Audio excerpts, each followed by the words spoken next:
মানে আমি কিন্তু 5 থেকে 6 বছরের উপর ধরে ঘুমের ওষুধের উপর আছি। ঘুমের ওষুধ ছাড়া আমার ঘুমাইতে পারি না আমি। কারণ যখন আমি 36 ঘন্টা 48 ঘন্টা দিনের পর দিন জায়গা থাকতেছি, আমার মেজাজ খিটখিটে হয়ে যাচ্ছে, আমার প্রচন্ড খারাপ লাগতেছে, আমার কোনো কিছু ভালো লাগতেছে না, আমি কাজের স্প্রিয়া পাইতেছি না, বেঁচে থাকা স্প্রিয়া পর্যন্ত কমে যাচ্ছে ভাই, এমন একটা অবস্থা।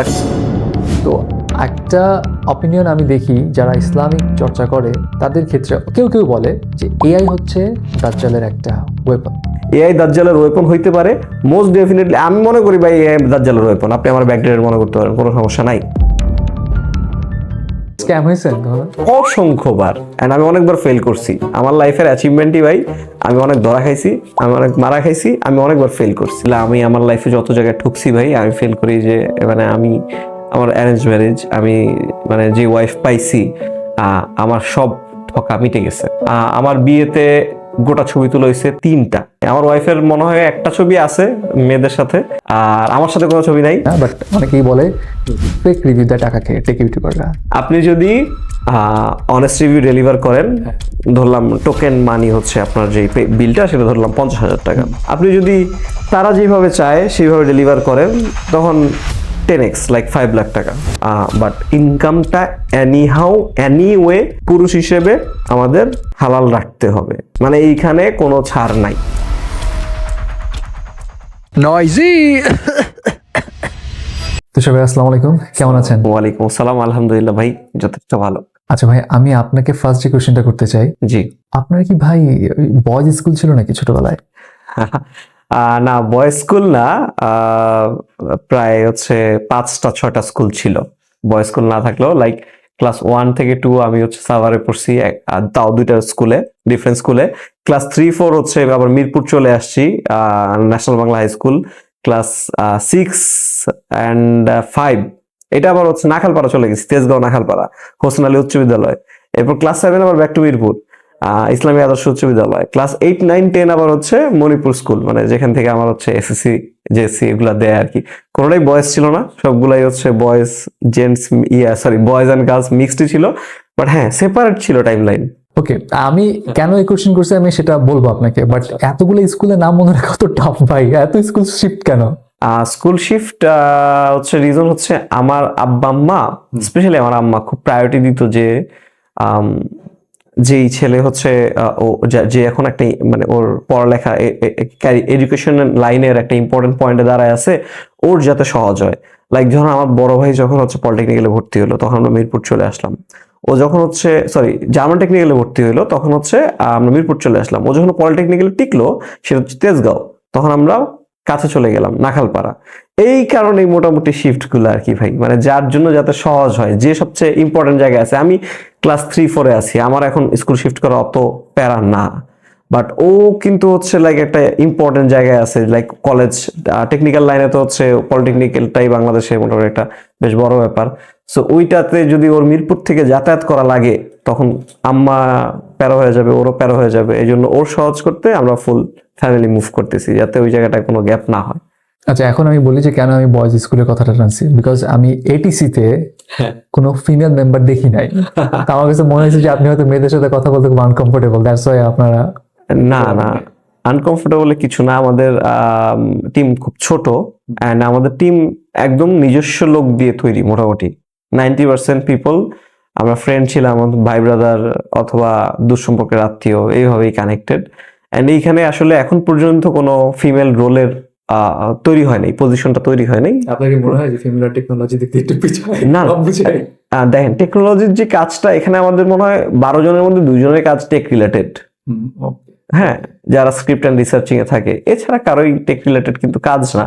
প্রোডাকশনের কাজে 6 জন 7 জন, ম্যানেজমেন্টের কাজে 3 জন, তিনটা এইভাবে। ম্যানেজমেন্টে তো মেয়েরা হচ্ছে টেকনোলজিক্যালি বাংলাদেশে অত করে না, আবার করতেছে।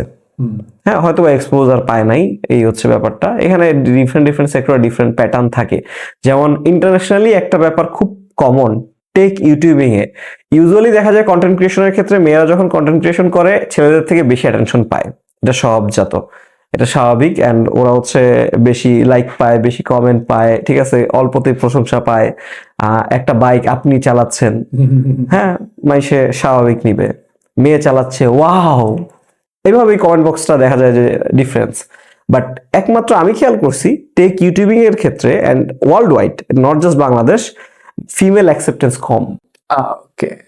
খুবই কম। বাইরের দেশে তো মানে ছেলে মেয়ে হচ্ছে সমান পরিমাণে কন্টেন্ট ক্রিয়েশন করতেছে, উল্টা মেয়েরা বেশি করে ছেলেদের তুলনায় বাইরের দেশে।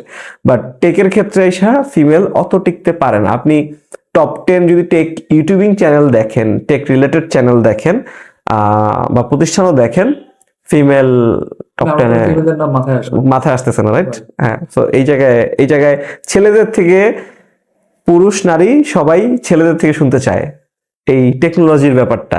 I don't know Y. আমি জিজ্ঞেস করতাম আপনাকে ওয়াই। I don't know. আচ্ছা, আমি আপনার ইন্টারভিউতে শুনেছি যে আপনি ছোটবেলাতে বা অনেক আগে যখন টেক ইউটিউবিং শুরু করেননি, অ্যাট দ্যাট টাইম আপনি হচ্ছে এলাকার মধ্যে ওই টেক গুরু টাইপ ছিলেন, সবাই এসে হয়তো আপনার কাছে ফিক্স করতো এন্ড এভরিথিং এলস। সো এখন যখন এত বড় একটা টেক ইউটিউবার হইছেন, সো এখন বাসার মেম্বাররা বা অন্য জায়গা থেকে কি প্যারাটারা দেয় না যে ভাই দেখ এত বড় প্রবলেম হয়ে গেছে? না, যে ট্রাভেল শুটিং এর কথাগুলো বলতেছেন, এখন আসলে নেক্সট জেনারেশন তৈরি হয়ে গেছে না, নেক্সট জেনারেশনই এখন ভাই পারে, ওরা নিজেরা পিচ্চিরা চ্যাটজিপিটি সার্চ দিয়ে সলভ করে ফেলে। আর মানুষজনও এখন ইউটিউবে তো মানে কন্টেন্ট হয়ে গেছে, তখন তো কন্টেন্ট বলতে কোনো কিছু ছিল না এরকম। সো তখন জানা যায়। কি ফ্রিতে করে দিতেন নাকি টাকা পয়সা নিতেন? না ভাই, ডেফিনেটলি ফ্রি। টাকা পয়সার কনসেপ্টে আমি আসলে অনেক আদিম, মানে আমি পার্সোনালি অনেক আদিম। টাকা পয়সার কনসেপ্ট আমার লাইফে মানে প্রফেশনাল ক্যারিয়ারেরও অনেক পরে আসছে, অনেক পরে। এখন যেরকম ফার্স্ট থিং কেন কন্টেন্ট ক্রিয়েশন করবো, টাকা কামাইতে হবে। আমাদের সময় এমন কিছু এক্সিস্টই করতো না, আমরা মানে কখনো ভাবিও নাই যে এটা করে টাকা কামানো সম্ভব। তো শুরু করছিলেন কেন? মানে জাস্ট শুরু করছি কিভাবে আমি আপনারা সহজ ভাষায় বলি ভাই।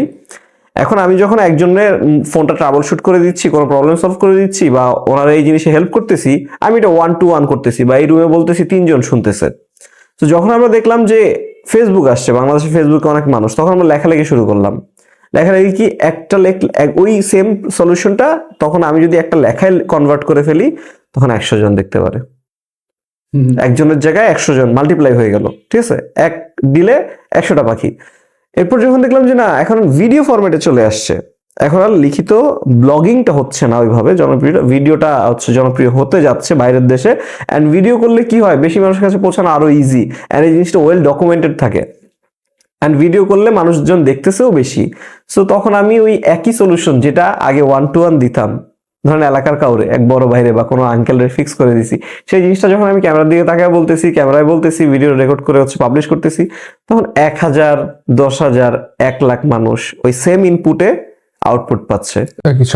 সমাজ সেবার পার্সপেক্টিভে কি? হ্যাঁ, 100% সমাজ সেবা ভাই। আর আমাদের এটিসির এখন পর্যন্ত মোটো এটা, আমাদের এটিসি এখনো নন প্রফিটেবল অর্গানাইজেশন, আমরা এখন পর্যন্ত কোনো প্রফিট নেই না। আমরা যেই ফাউন্ডাররা যেই পরিমাণ স্যালারি নেই, সেটা মানে খুবই সামান্য।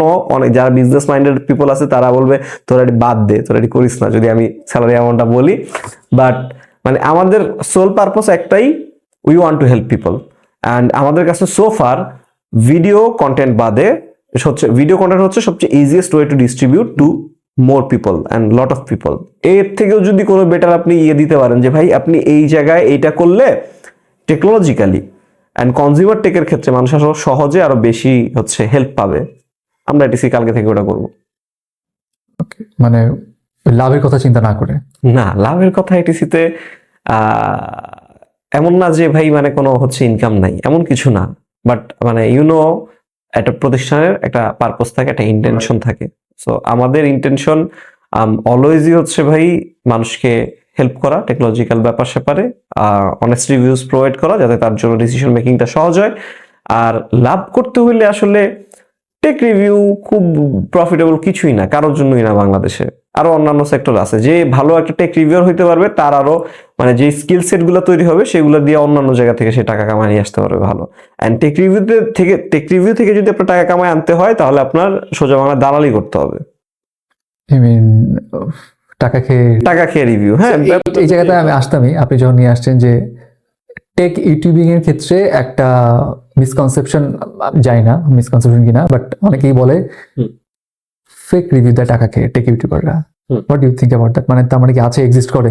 এটা টেক না, এটা জাস্ট রিভিউ ওয়ার্ডটা যখনই চলে আসতেছে তখনই এই জিনিসটা চলে আসতেছে। এন্ড এখানে দুইটা ভার্সন। যার কাছে ভিউ আছে তার কাছে পেইড, আপনি পেইড ছাড়া পাবেন না। যদি আপনি অডিয়েন্স হিসেবে মনে করেন যে ভাই আপনি মানে আনপেইড কোনো কিছু আমি পাবো, সবকিছু আমার জন্যই বানানো, আমার লাভের জন্যই বানানো, মানে আপনি বোকা। আমরা যে ফেসবুক চালাইতেছি ফ্রিতে, ফ্রি না, দিস ইজ নট ফ্রি। আপনি যখন পে করতেছেন না তখন আপনি হচ্ছে প্রোডাক্ট, এটা এটা বাস্তব। এখন এই জিনিসটা অস্বীকার করার কোনো কিছু নাই। সো পেইড হবেই, পেইড হওয়াটা খারাপ কিছু না, পেইড হবে কারণ সে কাজ করতেছে, সে শ্রম আছে, এখানে কতগুলো মানুষ আছে, কত ইনভেস্টমেন্ট আছে, এখানে ডেফিনেটলি পেইড হবে। সমস্যাটা হচ্ছে বায়াসড রিভিউতে। পেইড অ্যান্ড বায়াসড এই দুটো আলাদা করতে হবে। পেইড হবেই ভাই। একটা বড় সেলিব্রিটি কি কোনো জায়গায় টাকা ছাড়া সে আধা ঘন্টার জন্য কোনো জায়গায় যায়? তাহলে সে এই যে এই পোলাপানগুলা এত বড় চ্যানেল তারা বিল্ড করে ফেলছে, বা অন্য যে কোনো চ্যানেলই হোক, তারা কেন টাকা ছাড়া দিনের পর দিন কাজ করবে? যে অডিয়েন্স দেখতেছে সে টাকা ছাড়া তার সার্ভিসটা দেয়, সে যদি সার্ভিসটা দেয় তার যে স্কিল, তার যে প্রফেশন, সেটা যদি টাকা ছাড়া প্রোভাইড করে, আমরা টাকা ছাড়া মানে টাকা না নিয়ে প্রোভাইড করব। যে কোনো রিভিউয়ারের পক্ষ থেকে আমি বলতেছি, কোনো সমস্যা নাই। আর যেহেতু এখানে হচ্ছে একটা ভ্যালু ডেলিভার করা হচ্ছে, অ্যান্ড এখানে শ্রম আছে, এখানে ভ্যালু এক্সচেঞ্জ হচ্ছে, এখানে অবশ্যই টাকা আছে। Paid is not a problem. এখানে প্রবলেম দেখলে আসলে সমস্যা, পেমেন্ট পাবেই ইউটিউবার তার কাজের জন্য। সমস্যা হচ্ছে বায়াসড হওয়াটা, পক্ষপাতিত্ব করে review। পক্ষপাতিত্ব করা। সো আপনি পেইড হচ্ছেন কিসের জন্য, সেটা হচ্ছে ইম্পর্টেন্ট ব্যাপার। আপনি যদি পেইড হন, যে লাইক এটিসি যেটার জন্য পেইড হয়, যে ভাই আমি আপনার প্রোডাক্টটা 1.5 লাখ, 2 লাখ, 5 লাখ, 10 লাখ মানুষের কাছে পৌঁছায় দিচ্ছি, তারা নাম জানতেছে, স্পেক জানতেছে, অ্যাওয়ারনেস, রাইট? ফানেলের অ্যাওয়ারনেস স্টেজ পর্যন্ত আমরা আছি, অ্যান্ড আমাদের থেকে শুনতেছে আপনার প্রোডাক্টটা যদি ভালো হয়, you will get a very good conversion. আর আপনার প্রোডাক্ট যদি ভালো না হয়, আমরা জানি না, আপনি কনফিডেন্স থাকলে তখন দেন।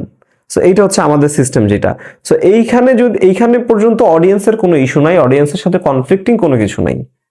ভাই আমি টাকা কামাইলে আপনার কোনো সমস্যা আছে? যদি আপনার পকেট থেকে টাকাটা না মারি আমি, আপনার কোনো সমস্যা আছে? নাই।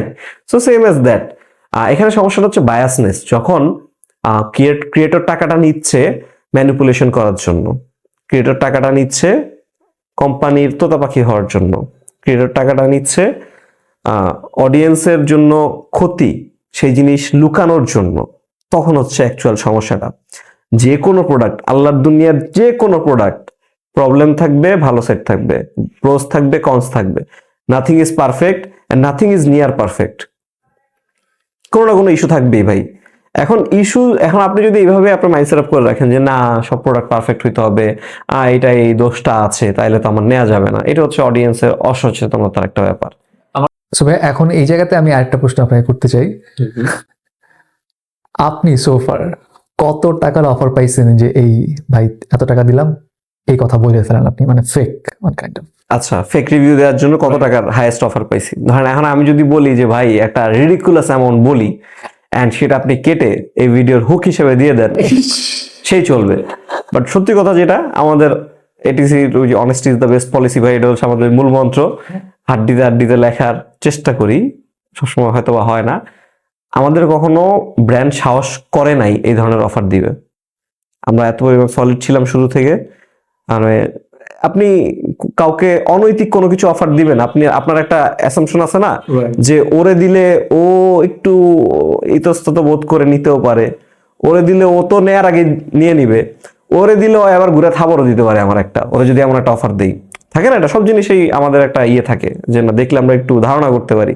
আমরা অলওয়েজ এত পরিমাণ সলিড থাকছি এন্ড এত পরিমাণ স্ট্রিক্ট থাকছি এই জায়গায়, আমাদের এই পর্যন্ত কোনো এরকম অফার করে নাই, মানে অফার করার সাহস করে নাই। অফার যদি করতো এক্সপোজ করে দিতাম, বুঝতে পারছেন? বাট আমাদের এখানে রেশিওটা খুব সুন্দর, সুন্দর বলতে অন্যভাবে সুন্দর। আপনি যদি অনেস্ট রিভিউ ডেলিভার করেন, ধরলাম টোকেন মানি হচ্ছে আপনার যে বিলটা, সেটা ধরলাম 50,000 টাকা, আপনি যদি তারা যেভাবে চায় সেইভাবে ডেলিভার করেন, তখন 10x লাইক 5 লাখ টাকা। সো ডিফারেন্সটা অনেক বেশি, ডিফারেন্সটা অনেক বেশি। কিছু কিছু মানুষ ওটা নিচ্ছে। আবার ডাইরেক্ট তো পেইড রিভিউর যে ব্যাপারটা, মানে পেইড রিভিউ তো ফাইন, বায়াস রিভিউর যে ব্যাপারটা, এখন বায়াস রিভিউ দিলেও মানুষ বুঝে যায়, অনেক মানুষ বুঝে যায়, সবাই বুঝে না। আবার যারা বুঝে তারা ওইভাবে আসলে কমেন্টও করে না সব সময়। এই জন্য মানে সব ধরনের সোসাইটিতে তো এখন অনলাইনটাও অনেক এক্সপ্যান্ড করছে, অনলাইন বাবলটা, সব ধরনের মানুষই আছে, অনেকে বুঝে অনেকে বুঝে না। এখন আবার এই যে মানে মানুষকে ধোকা দেয়া, রিভিউ দিয়ে ধোকা দেয়াটাও অনেক ধাপে মন নিছে, অনেক দিকে মন নিছে। এখন হচ্ছে যেটা রিভিউ, ওই প্রোডাক্টের রিভিউটা হচ্ছে ভাই মোটামুটি সলিড দেওয়া হয়, রিভিউটা সলিড দিয়ে হয়তো বা অন্য একটা প্রোডাক্টের সাথে কম্পেয়ার করতেছে মার্কেটের, যেটা হচ্ছে ওর কম্পিটিটর, সেইখানে যায় হচ্ছে বায়াসনেসটা শো করে। অ্যান্ড আপনার কম্পিটিশনকে আপনি যদি একটু মানে নিচে নামায় দিতে পারেন তাহলে তো আপনি উপরে উঠে গেলেন, মোটামুটি যেটা জেনারেল রুল অফ থাম। সো মানুষ যখন দেখতেছে ও রিভিউ দিচ্ছে খুব সলিড, হ্যাঁ, অ্যান্ড আগের ভিডিওটা দেখে আসছে, একটা ফোন কিনতে আপনি মানে ফোন কিনবেন চিন্তা করছেন, আপনি ফার্স্টে সার্চ দিলেন, সার্চ দিলে ওই চ্যানেলের রিভিউটা দেখলেন, রিভিউতে আপনি দেখে আপনি হ্যাপি যে আরে লোকটা তো সলিড কথাই বলছে, অনেস্ট রিভিউ দিছে, আপনি কি ট্রাস্ট তার জন্য তৈরি হলো। এরপর সে একটা কম্প্যারিজনও করছে এই ফোন নিয়ে, আচ্ছা এটা দেখি, তাহলে তো আমি আর ক্লিয়ার হয়ে যাবো। কম্প্যারিজন অলওয়েজই হচ্ছে আরো ক্লিয়ার পিকচার দেয়।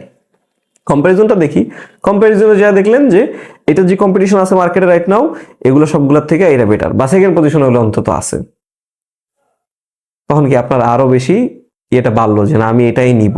অ্যান্ড এটার পিছনে একটা বড় কারণ কি, সে রিভিউটা অনেস্ট দিচ্ছে, এই জন্য আপনার ট্রাস্ট ফ্যাক্টরটা বেশি কাজ করতেছে। আপনি এইখানে একটু নিজে বায়াসড হয়ে গেছেন। অডিয়েন্স কিন্তু প্রচন্ড পরিমাণ বায়াস হয়, অডিয়েন্স রিভিউয়ারদের থেকে আমার মনে হয় অডিয়েন্স বেশি বায়াস হয়। অডিয়েন্স নিজে এটা বুঝতে পারে না, বাট রিভিউয়ার বুঝে শুনেই বায়াস হয়, না বুঝে বায়াস হয় না। সো আপনি নিজেও বায়াস হয়ে গেছেন, কারণ লাস্ট টাইম দেখছেন যে আমার কথা ধরেন যে আরে তুষার ভাই তলে অনেস্ট রিভিউ দেয়, তাহলে এটা যা কইছে ওইটাই। আমি মাঝখান দিয়া মানে ধরেন 1 লাখ টাকার নোটের বান্ডিল, মাঝখান দিয়ে আমি 10টা ফেক নোট দিয়ে দিলাম, আপনি উপর দিয়ে গোল্ডেন টোলেন সবগুলো টাবে, ঠিক আছে, হয় না?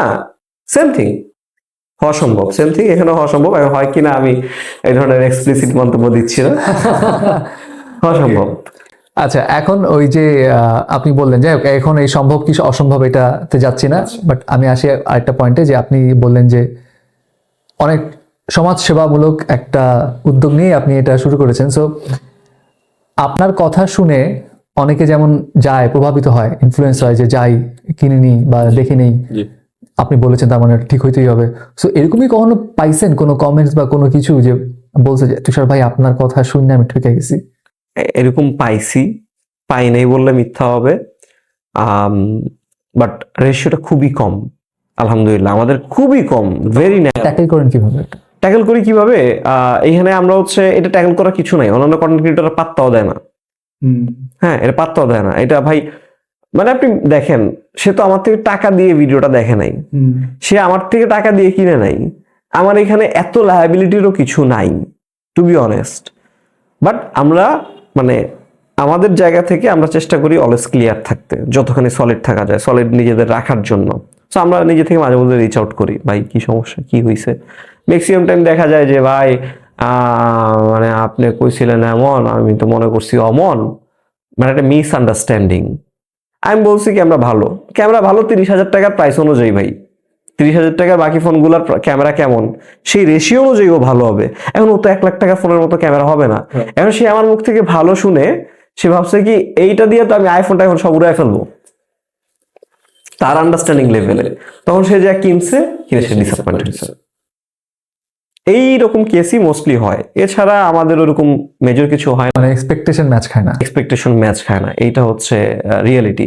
এই জন্য আমরা অলওয়েজ আমাদের মানে অডিয়েন্সকে ছোটবেলা থেকে, আমরা তো ছোট থেকে শুরু করছি, ছোটবেলা থেকেই ট্রেন আপ করার চেষ্টা করছি, তারা যাতে নিজেরা বুঝে, আমার ভিডিও দেখা যে তার বুঝতে হবে সেই পর্যায়ে যাতে না থাকে, এর উপরের পর্যায়ে যাতে চলে যায়। কোন একটা জিনিস লঞ্চ হলে সে যাতে নিজে স্পেক দেখে, সেই কোম্পানির রেপুটেশন দেখে, প্র্যাকটিস দেখে, প্রিভিয়াস হিস্ট্রি দেখে সে যাতে বুঝে যায় মোটা দাগে এই ডিভাইসটা কেমন হবে।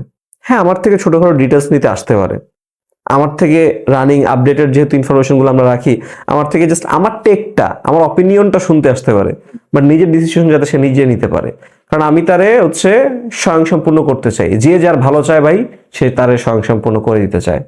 যদি আমার উপর ডিপেন্ডেবল রাখি তো আমারই লাভ অলওয়েজ। বাট স্বয়ংসম্পূর্ণ বা ডিসিশন মেকিংস এর যে বিষয়টা, আমি না ঘাটাঘাটি করছি, তো একটা জিনিস আমি পাইছি যে এআই এর কারণে মানুষ এতটা ডিপেন্ডেন্ট হয়ে গেছে যে 2040 ওই সময়টাতে হয়তো মানুষের ডিসিশন মেকিংস এর ক্ষমতা চলেই যাবে। ইভেন বৃষ্টির সময় যে ছাতা মাথায় দিতে হবে এটাও তাকে হয়তো এআই দিয়ে জিজ্ঞেস করতে হবে। এখানে হচ্ছে ভাই মানে আমার টেক হচ্ছে, আমি এআই থেকে অনেস্টলি মানে আপনি এটা হচ্ছে একটা টু এজড সোর্ড এর মতন। আপনি এখন এআই রেসে যদি না নামেন আপনি পিছিয়ে যাচ্ছেন। সবার জন্য বলতেছি না, যারা হচ্ছে ক্যারিয়ার এই মুখী করতে চায়, লাইক যারা কন্টেন্ট ক্রিয়েশন তখন 2015, 16, 17, 18-তে করে ফেলছে, তারা অনেক আগে গেছে। যারা এখন এআই রেসে ঢুকে যাবে, এআই ইউটিলাইজ করা শিখে যাবে, পেরে যাবে, তারা any how next 5 to 10 years এর মধ্যে খুব গুড ক্যারিয়ার বানায় ফেলতে পারবে। এন্ড যে ক্যারিয়ারটা হয়তো এখন এক্সিস্টই করতেছে না, মানে আমরা জানি না যে এই একটা ক্যারিয়ার লাইন হতে পারে। কন্টেন্ট ক্রিয়েশন ক্যারিয়ার লাইন হবে এটা আপনি 10 বছর আগে জানছেন? আমি নিজেও তো জানি নাই। এখন কিন্তু এটা একটা বড় ক্যারিয়ার লাইন পাথ। সেম ভাবে এআই এর ক্ষেত্রেও। আবার এআই তে যদি আপনি অভ্যস্ত হয়ে যান, তখন হচ্ছে কনভেনিয়েন্স জিনিসটা আপনাকে একদম ভাই মানে আপনাকে গ্রাস করে ফেলবে। কনভেনিয়েন্স মানে কি? কনভেনিয়েন্স আপনি যদি এভারেজ ওয়েস্টার্ন পিপলদের দেখেন, ওরা কনভেনিয়েন্সের পিছনে এত ছুটতে ছুটতে, অবিসিটি ওদের one of the main issue. এটা 2000 সালের পরের একটা ইস্যু হওয়ার কথা না। এত আপডেটেড সবকিছু, এত অ্যাডভান্স হয়ে গেছে সবকিছু। কনভেনিয়েন্স কি? আপনার এখানে হচ্ছে ধরেন একটা আমরা আগে ফুড খাইতে হলে রেস্টুরেন্টে যাইতে হলে আমার এখান থেকে হাইটা বের হয়ে যাইতে হইতো। এখন কনভিনিয়েন্ট হয়ে গেছে। কিভাবে? ফুড ডেলিভারি অ্যাপগুলো আছে। এই যে একটু আগে অর্ডার দিচ্ছেন, আইসা উপরে দিয়ে পর্যন্ত দিয়ে গেছে, ডোর স্টেপ ডেলিভারি, রাইট?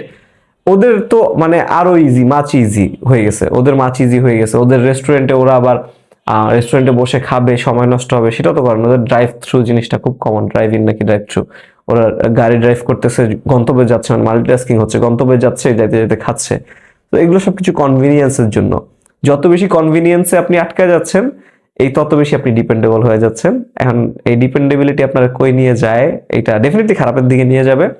আর যারা চান যে ভাই আমার তো এআই ইউজ করতে হবে, আমি ডিপেন্ডেবল হইতে চাই না, I want it the hard way, so তখন হচ্ছে এআই কে হচ্ছে ওইভাবে ইউজ করতে হবে যেভাবে মানে আপনি ওর গ্রাস্পে করতেছেন না। মানে আপনি চাবুকটা আপনার হাতে, মেক শিওর চাবুকটা আপনার হাতে। তাহলে দেখবেন কিছুদিন পরে চাবুকটা এআই এর হাতে, আপনারে মারতেছে, আপনি দৌড়াইতেছেন। আচ্ছা, এই জায়গাতে আমার আরেকটা পয়েন্ট হচ্ছে, এমন কোন এআই টুলস বা এআই নিয়ে এমন কি বিষয় আছে যেটা যদি মানুষ চর্চা করে, ধরেন মোটামুটি 1 মাস যদি ও লেগে থাকে, তাহলে ও আনরিকগনাইজড হয়ে যাবে বা মানে অন্য লেভেলের একটা মানুষে পরিণত হবে? আপনার কাছে কি মনে হয়, এরকম কিছু আছে কি? এরকম আলাদা টুলস এর ব্যাপারে আমার নলেজ নাই সত্যি বলতে গেলে। যতখানি আছে সেটা নিয়ে যদি আমি বলতে যাই, এটা আসলে ফাপড় হয়ে যাবে। এখন অনেক ধরনের নলেজই হয়েছে, but everyone should start with the basic LLM যেগুলো আছে, লার্জ ল্যাঙ্গুয়েজ মডেলের উপর বেস করে যেগুলো চলতেছে। সোজা বাংলা কথা হয়ে আপনি প্রম্পট দেয়া শিখেন ভালো করে, এনিহাউ। এরপরে আপনার হচ্ছে মিক্স অ্যান্ড ম্যাচ ব্যাপারটা চলে আসবে নেক্সট ফেজে। আপনি এই প্ল্যাটফর্ম থেকে হচ্ছে স্ক্রিপ্ট তৈরি করতেছেন। আমাদের কন্টেন্ট ক্রিয়েশনে কি থাকে? স্ক্রিপ্ট, এরপরে হচ্ছে শুট, সিনেমাটোগ্রাফি, এরপর হচ্ছে হোস্টিং, এরপর হচ্ছে এডিটিং। হ্যাঁ, এই 4টা মিলে কিন্তু হচ্ছে কি একটা ফাইনাল আউটপুট দিচ্ছে কন্টেন্টটা। এরপর আবার পাবলিশিং, ডিস্ট্রিবিউশন, এটাও কিন্তু থাকে, রাইট? এই ধরুন 5টা ডিপার্টমেন্ট ধরলাম। সো এআই এখন হচ্ছে আমরা যখন চ্যাটজিপিটি ইউজ করতেছি, ধরেন একটা সিঙ্গেল ওয়ে।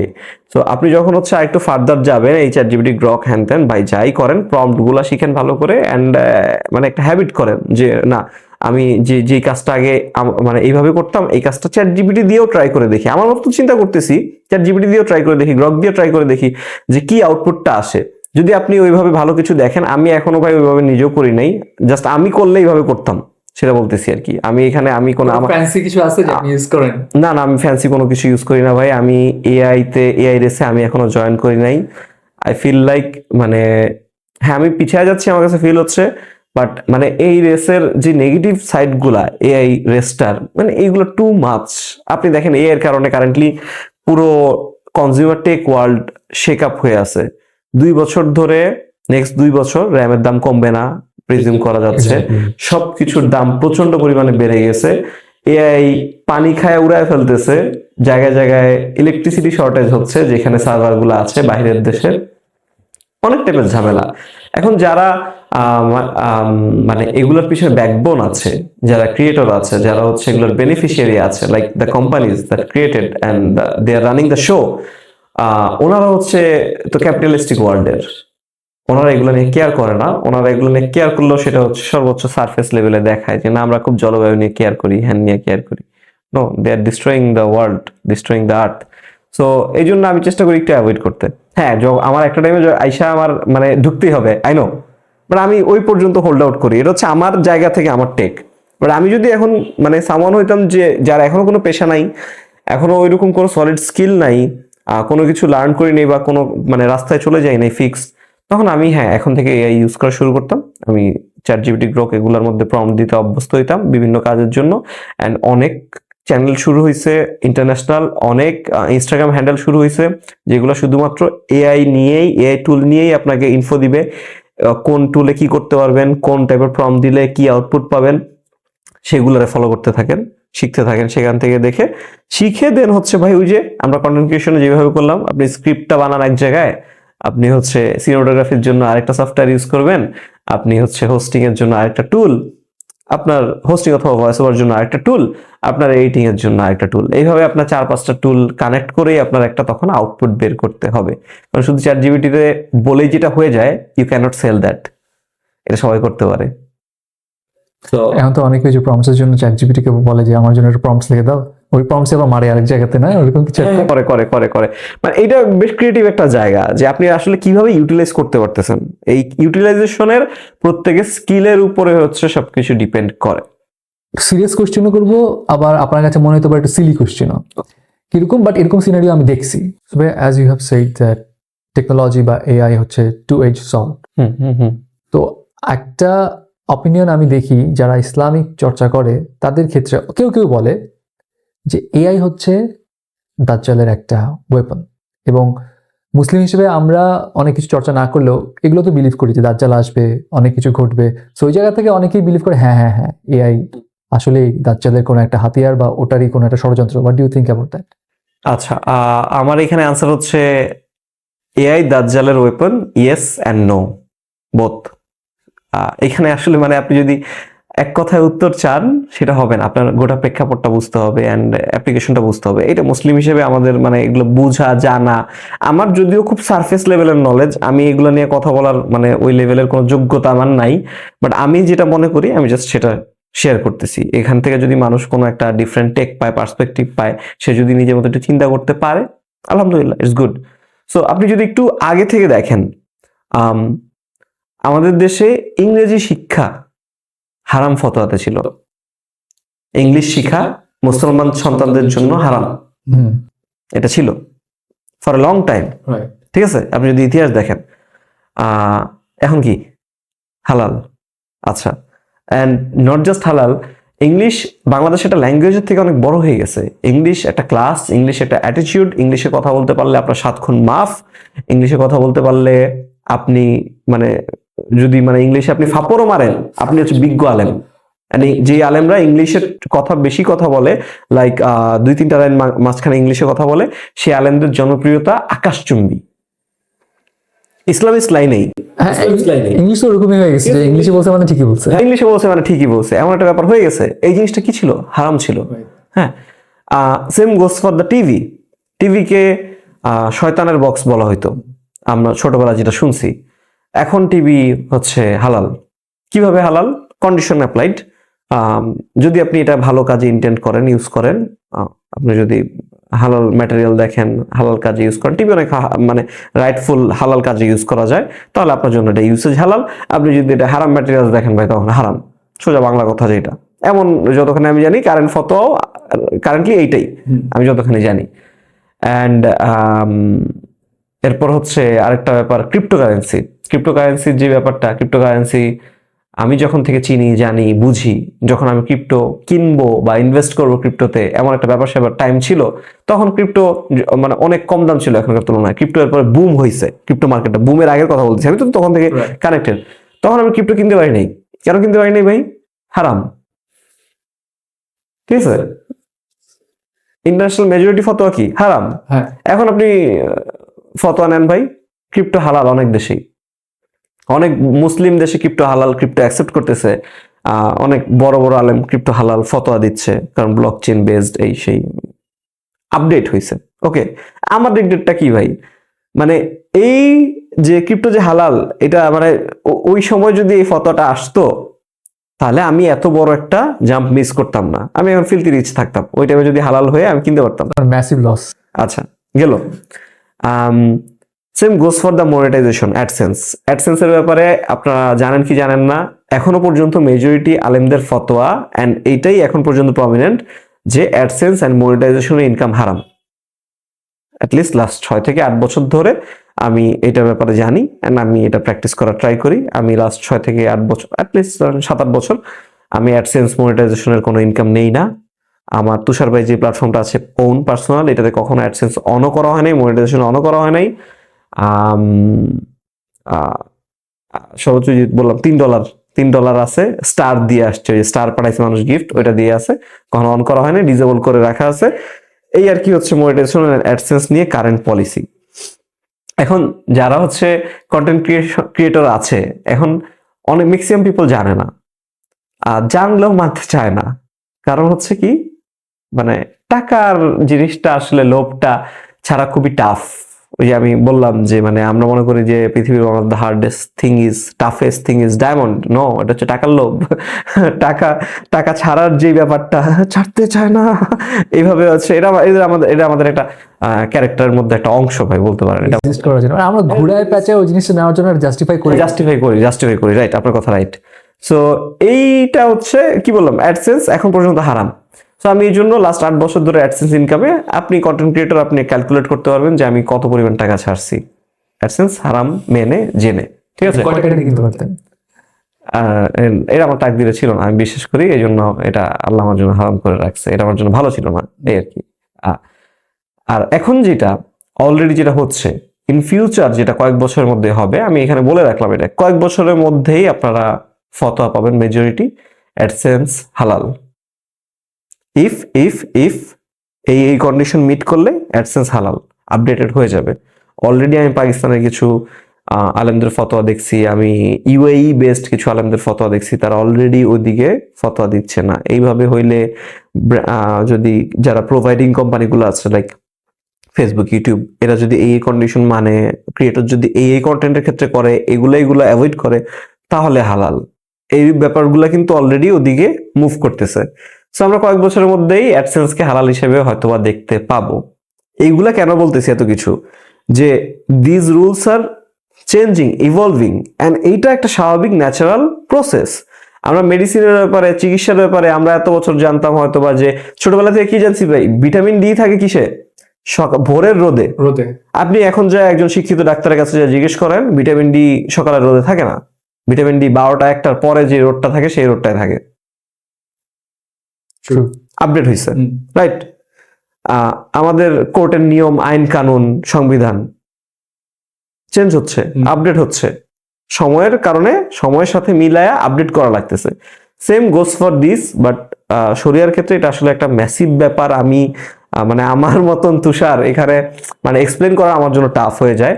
মানে কিভাবে এটা কাজ করে, এটা আসলে আলেমরা ভালো বলতে পারবে। এটারও একটা ন্যাচারাল ওয়ে আছে, সেই ওয়ে অনুযায়ী যায়। বাট আমার কাছে ফিল হয়, এটা আমার জাস্ট মতামত, যে এই আপডেটের ব্যাপারটা যদি আরেকটু ফাস্ট হইতো, হালাল হারামের আপডেটের ব্যাপারটা একটু যদি ফাস্ট হইতো, যারা আমরা সলিড থাকতে চাই তাদের জন্য একটু সহজ হইতো ভাই। হ্যাঁ, এই জায়গায় যদি একটু ফাস্ট হইতো, আর একটু যদি প্রপার ওয়েতে হইতো। এক্স্যাক্টলি, ওই যে ক্রিপ্টোকারেন্সির ব্যাপারটাতে হয়তো আপনি ক্রিপ্টোকারেন্সি, আমি জানি অ্যাডসেন্সও কয়েক বছর পর হালাল হয়ে যাবে, কারণ এই জিনিসগুলো নিয়ে আমি মানে যতটুকু পড়াশোনা করছি, যতটুকু দেখছি। ইফ ইউ নো যে প্রেডিক্ট করতেই পারেন যেটা হালাল হয়তো বা হবে, ওয়াই ডোন্ট আপনি এখন থেকে, মানে আপনি তো জানেন যেটা হবে হালাল। হ্যাঁ, ধরেন আমি জানি, মানে জানি কি, মানে আমি কনফিডেন্ট, জানি বলতে তো কিছু নাই, আমি কনফিডেন্ট যে ইন ফিউচার ইনশাল্লাহ এটা হালাল অ্যালাউড হয়ে যাবে। এখন আমি যদি নিজেরাই বুঝ দেই ভাই, তখন তো আমি আমার নফস মানে যা বলতেছে আমি সেই অনুযায়ী দৌড়াইতেছি। আমি বলতেছি এটা তো হালাল হয়ে যাবে, ওটা তো হালাল হয়ে যাবে, আর এটা হারাম না, এটা মাকরু, সমস্যা নাই।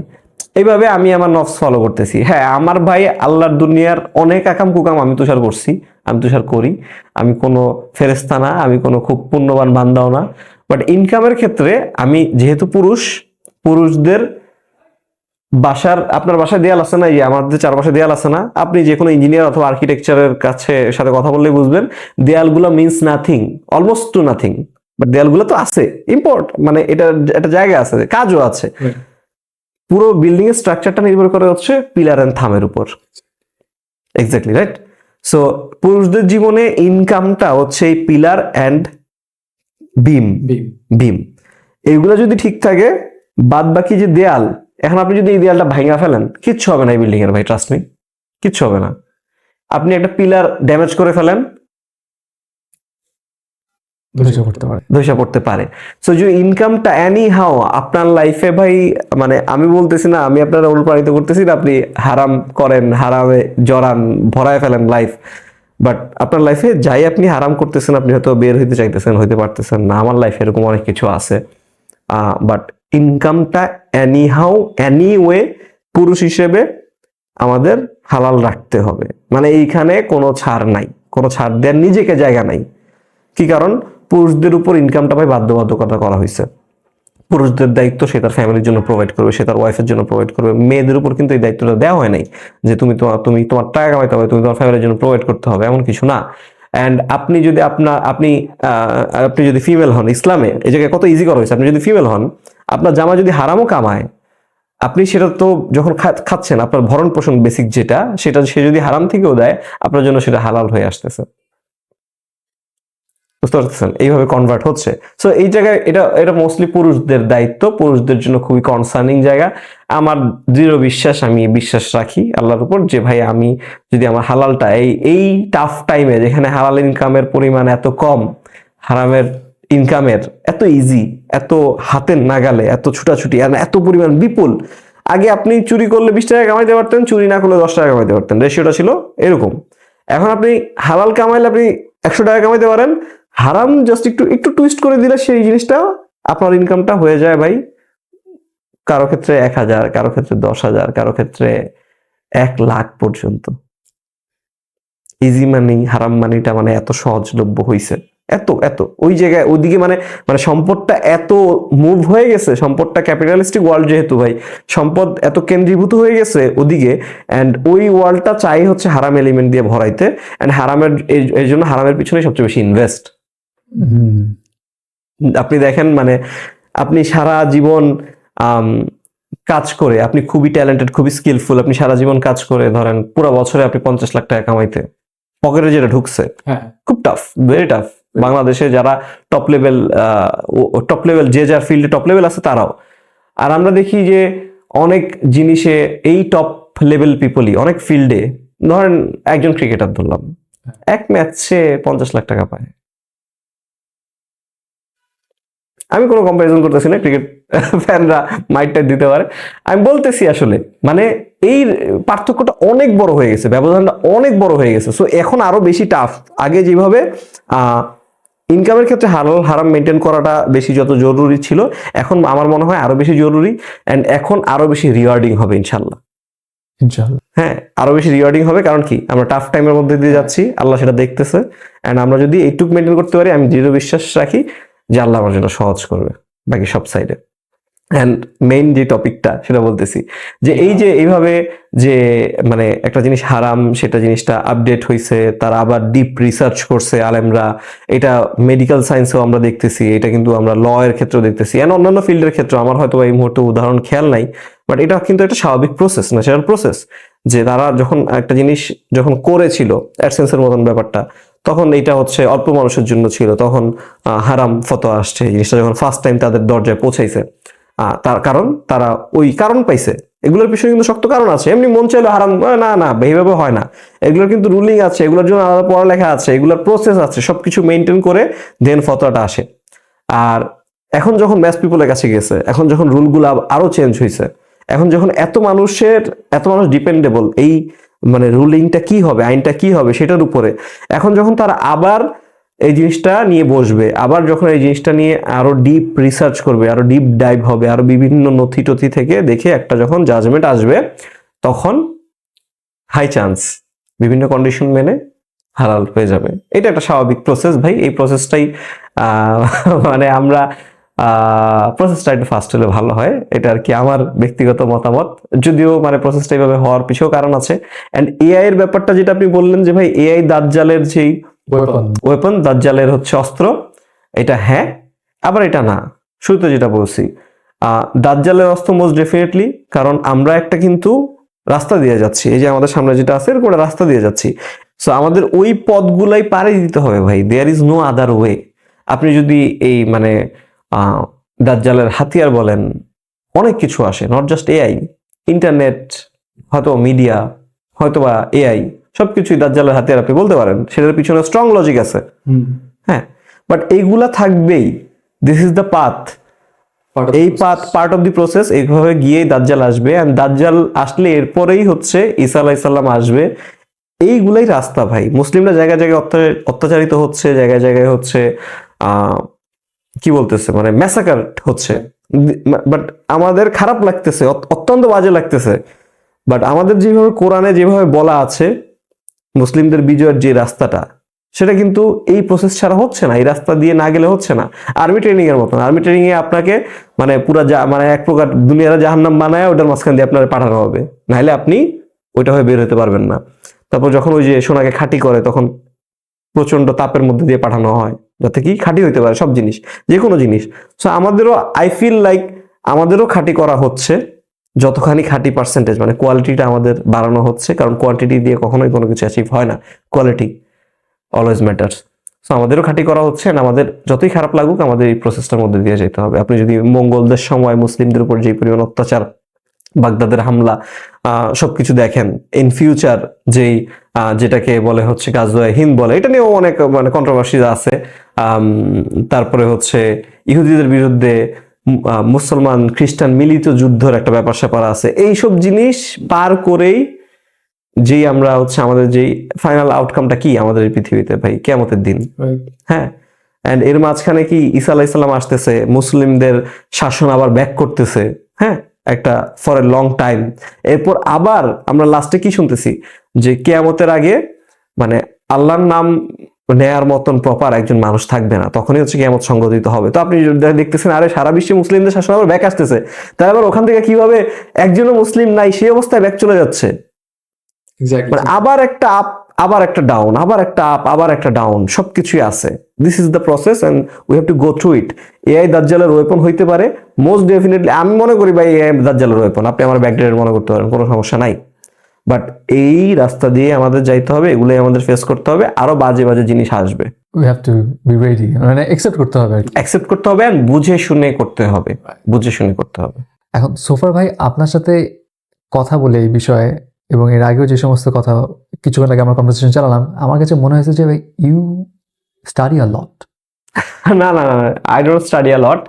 আমি ওই যে ভাই কম্প্যারিজনের কথা বললাম না, আমাদের কম্প্যারিজন রিভিউ কেন বলি যে কম্পেয়ার করলে অলওয়েজ জিনিসটা হচ্ছে ক্লারিটিটা বাড়ে, ক্লিয়ার পিকচার পাওয়া যায়। মানে আমাদের জেনারেশন মানে এত পরিমাণ বই থেকে সরে গেছে, এত পরিমাণ নলেজ গ্যাদারিং অ্যান্ড রিসার্চ থেকে সরে গেছে, কিউরিওসিটি কমে গেছে। মানে আমার মতন মানে একটা ডাফার যে পড়ালেখা করে না, জানে না, যার আউটসাইড নলেজ কম, তারও আপনার মনে হচ্ছে যে মানে আউটসাইড নলেজ কম। হ্যাঁ হ্যাঁ হ্যাঁ, ডেফিনেটলি কম।